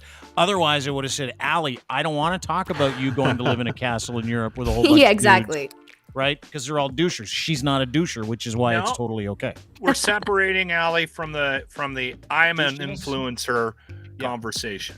That's right. Allie has a podcast. She's got a brand. She's trying to promote herself. Yeah. It's all about whoring yourself. I do it. I do it all fucking day long on all my wouldn't? platforms. We all do. Yeah. Yes. We all are, but whores. So where can we follow you? At Allie Marz? So yeah, personally at the Allie Marz on Instagram, and welcome to Mars on Twitter. How's your Instagram? I haven't been on there for a long time. It's good. I honestly, actually, quick side note, I am signing on with an agency to do some like modeling work to kind of also help with like my OnlyFans and stuff like that. Come on. So I've gained a bit of a following, so it's going good. Things are good right now. What? Okay, I'm just looking at some of your pictures here. It's not. We lost it's not Dean. porn. So Lachlan. Lachlan, can you take over? I'm just looking at. No, I'm looking at some of your pictures online, and we've also determined that again, Allie, you've said that 3 times without saying anything, Dean. Do you want to give us a minute here? All right. We've also All right, determined like in past conversations that Allie's OnlyFans is a tasteful OnlyFans. Mm-hmm. It's not like you're whacking off in front of a camera. Yeah, but you know what? I haven't really been doing it too much lately. Like I slowed down for a while there because I just didn't have time. And like, I really don't. But like, if I have the opportunity to make some extra income, and my girlfriend's making a killing doing it right now, I'm like, well, I'll do it. Whatever, fuck it. It's something I'll do for 2 hours on my day off. Do you ever like go and buy a really expensive purse, go on a trip, and then come back and go, I got to make like 7 OnlyFans videos to make that back? Did you ever do know that? what? As crazy as this might seem, I actually have never purchased like a really expensive bag. Like I spend my money going on vacations and stuff like that. Like Okay, I don't so care take to the buy bag a out. $9,000 bag. Take the bag out. Let's say you go to But yes, Miami. I do. When I was good. in Miami, I was doing that. I'm like, fuck, I gotta take a vid. Just so you can make some money while you're down there? For the trip. Need some walking around money. And guys are Ashley so calls it. Need some simple walking too, around right? money. Like guys Oh, are yeah, so dude. easy. We're All the you have worst. to do is all you have to do is just you got a girlfriend there, just have a pillow fight, videotape it, put that. Yeah. Honestly, Not $800 that bucks. I have What ever did you do? searched that or anything like that. Have you done that? Have you done that where you're like, hey, ladies, listen, I need to make like $800 to go out tonight. Let's have a pillow fight in your underpants for like 10 minutes. I actually never thought of that, but that pillow fight idea is fucking genius. Write it Kinda down. is. Write it down. I want a little I'm gonna kickback. call 10%, Gina. Hold on a please. sec. Yeah, do it. Tell Gina pillow fight in her underwear. We both get $1,000. Yeah. This is from your Instagram. Like I said, all right. This is from your Instagram, and a lot of like I don't see a lot of pictures of puppies Ryan, you gotta start or doing like some sex you and know stuff like I this. didn't I'm see telling you you. put up Seems the to be Charter of working. Rights and Freedoms on your Instagram, but it's Yeah. okay. It's an okay account. It's if you like all it. right. It's more of like a bikini account. Is that what it is? You just use it for bikinis? Well, about 95% of those photos are in bikinis. I didn't You notice. just decided to pull up the first 2 photos. He's not even here. Don't worry. Al, I Allie, didn't he's notice. not here. I didn't notice what you're talking about. How do you get these pictures? You've Here's my noticed to question. turn the lights off too. Okay, Yeah. here's my question. Who is, and I've always wondered this with like IG people that take shots like this, but who took this shot, or was it you taking this shot? Because it's like, to me, it seems like there'd be so much setup here that it's just like, I don't know if I want to do this. Yeah, it was like, this is one of those shots. Maybe it's not, but it's a great shot. I'm and I'm wondering. I got a mole I got to cover up. There's some Yeah. hair issues. Like Like who took that one? Gina. Right up. is your that who butthole. you're gonna do the pillow fight with? Gina. She has taken, honestly, about probably 90% of those photos on my Instagram. All right. She's my That one, I was That's looking at it. I looking at it when I was I going know through what your that is. Instagram all day. That's Yes, no, just that's no. an angle. That's Yeah. angles. Yeah. Yeah. Because you want a shot from below to make the badunka-dunk look a little bit bigger, right? That's a thing. I know You that. want it to look bigger in pictures? I thought you'd want it I to look told smaller. her, I told her when we were sitting by the river that day. We actually, it's a funny story because that Ryan photo is so uncomfortable. initially, I think that's what I'm enjoying the most. I saw I'm not. the girl Alexandra Cooper from Call Her Daddy. She posted a photo like that. I was like, I want a photo like that. So Gina was like, got down. She's laying down. She literally, if I make it big, or sorry, when I make it big, she's gonna be my photographer. Dude, You she know took what? a picture of your Not that cornhole here. we need not that we need to give you any advice on taking pictures for Instagram because you clearly Well, have. yeah, but you I would do. have slapped a little oil on that ass. Like, you know what I mean? A little. You're right. little First he Mazzola. talks about angles. Now he talks about. He's like I'm Amy Leibovitz telling over you. here. Fucking right. You're onto I am. something. I've come up with the pillow fight. I've got the Mazzola oil on the ass.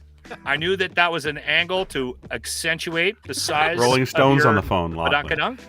Right? Fuck. Yeah. I know what I'm doing. Fuck. Maybe You I'm an might, I influencer. might have to. You might have to be the assistant photographer. Or at least a like a, I don't know, what do you call it? Oil guy. A fluffer. Fluffer. That's what I need Be on the my oil Twitter. guy. Fluffer. Yeah. Full-time fluffer. Yeah. I love the empowerment play here. I really do. Allie is like the most unapologetic human being in the world, and she rocks it. So make sure that you follow her. All What's right, your Twitter handle again? I'll vote At for the you. Allie Marz on Twitter. At the ALLIEMARZ. On Yeah. Instagram. Instagram, sorry. Yeah. Twitter We- is welcome to Mars. If we get her, if Mars gets on the fucking show from the Yeah. podcast network, that's huge. That's huge for the Dean Blundell podcast network. We'll exploit the shit out of that. Yeah, are you Yep. going to come on the show if you make it? You gonna come Yeah, on of the show course. and check Make sure you'll all have to do like at least a $10 donation. Yeah, we All right. I can do right that. now. I'm happy to Well, do no, the it doesn't start donation. yet. You gotta wait till No, March. March 8th? it's March Okay. 7th. March 7th. 8th. 8th, Dean. March 8th. All right. And we just retweeted the actual tweet to that's got all the information. If people want to go check out Allie on Twitter, go see her there. And Yeah. there's a link Wait, there. that's where the wrong one. Did we do the That wrong was I actually. It's your that pinned was tweet. when I was doing the tattoo thing. Unfortunately, I didn't make it to the finalists for the tattoo thing I was doing, so that's So- the wrong one. Gotta delete unpin the it tweet. from your tweet? I'm going to. I have it. Honestly, it ended the other day. Oh, Ryan's our social media guy, so he takes it very personally. He takes social Absolutely. media very personally. Dare Just so you. I'll you know. unpin it. Okay, do dare it. you? Al, I appreciate you as always. Great to see Ollie. you, kid. Yeah. Love you. Take Thank care. you for always Love you having too. me on.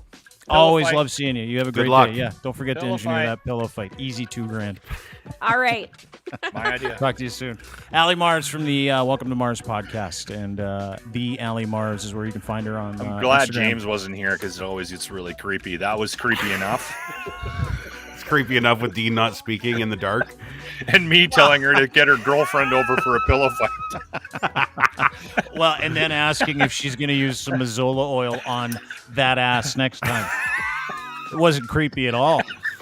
Hey, what was the number that you said qualified somebody to be a douchebag influencer, Dean? What was that? Like What 20, number? 30,000. Okay, so Lachlan, you're at 29,800 followers, so you're right on the cusp of being a Ring douchebag. those phones, everybody.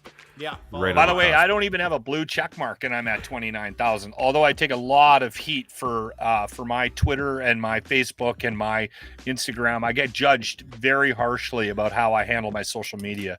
You can easily get a blue check mark if you really wanted to. It just takes a bit of a I've tried. there's- They've turned me down every time. When's the last time you did it? They've changed their stuff, so we'll About 4 talk or about 5 it. years ago. They Yeah, hate we'll talk radio about it. people. Yeah. Yeah. Here we go. It's always about you. Such a victim. You want to talk about starting a victim class? Albertans. I'm pretty sure it's just Albertans. You want to talk about a victim class? Holy shit. Oh, yeah. Everyone in Alberta thinks everyone's out to get them if you're not Yeah. from Alberta. It is truly fucking amazing. Yeah. Well, the attacks I've suffered on this podcast are proof enough. You See? dicks. Wild Ontario dicks. Honestly. Appreciate you guys. Thanks for doing this today. It was fun. Happy Family Day, boys. Yeah. Oh, I enjoyed that podcast more than you fuckers will know. That was a good one. I like it when she gets heated. I really do. Yeah, it was I funny know we because shouldn't was be like- opening up the curtain at all on that, but I enjoy that a lot. I I do know too. some of you are a little new to this, find it a little disconcerting. Like James is at Love's home. a good fight. Yeah. James is at home running around his house right now trying to work that one off. Quite left. Yeah. James is at home literally right now pulling like individual hairs out of his toe knuckles because he's mad at himself. Cannot wait for the DMs. He's listening to this right now, guaranteed. Oh, I'm sure he is. I'm sure. Thanks, he boys. Is, yeah. All right. Take care. Good to see you. Good night, guys. Good night. Love you both. That is Ryan Lindley. That is Lachlan Cross, at Lachlan Cross on Twitter, where you can follow him, at Ryan Lindley on Twitter. It's getting dark in here, so I'm going to get out of here. I forgot to turn on the lights before I started this bad boy. Anyway, thanks for being here. We appreciate it. Quick shout out to our partners and friends at Easy Auto Financial. Easy Auto Financial, helping you get in a vehicle, and you don't have to pay for the financing to do it. Just go to easyautofinancial.ca, easyautofinancial.ca. All credit welcome. These are good people. They'll help you find a car, and they'll help you get your financing. It doesn't cost you a dime. It's awesome. EasyAutoFinancial.ca. No obligation either. Domination, they help you do content. They've been helping us produce content for a long time. You got a file, a show, you feed it into this AI thing. Boom, it spits out like 72 promos in like 5 minutes instead of working for hours on a promo. This is artificial intelligence that helps you get shit done. Go to domination.com. I got my sponsors mixed up. Domination.com, DMNTN.com, and try them for free today if you're a producer of content, promoter of content, someone who likes to record it. They'll make it a million times easier for you to do it. So go to DMNTN.com today. Check them out for free. Also, Ed's Fine Imports and his Gitch, his underwear are the only ones I put on my body. They should be the only ones you put on yours. Canadian-made luxury underwear, pouch in the front, boxer briefs. You'll love them, and he'll send you a free pair when you order from edsfineimports.com. And use promo code GITCH and then the number 3. GITCH and then the number 3. That's your promo code, edsfineimports.com. Have a great day. Sign up for a newsletter at deanblundell.com if you think about it. And if not, don't do it. I mean, we'll never make anybody do anything. So if you want to leave a nice comment, that's great. You want to sign up for a newsletter at deanblundell.com, or you want to follow us on socials, at it's Dean Blundell, or Apple, iTunes, Spotify, Google, Dean Blundell Show. That'd be great. Same thing with YouTube, Dean Blundell Show on YouTube. You can watch this every single day, of course. You can also watch it on Twitch, Dean Blundell TV on Twitch. Have a great day, everybody. We'll see you tomorrow. With Mubin Sheikh, former jihadi, now educator and extremist educator, one of the world's foremost experts on what the fuck we saw and what's next. Have a great day, everybody. We'll see you tomorrow. Bye.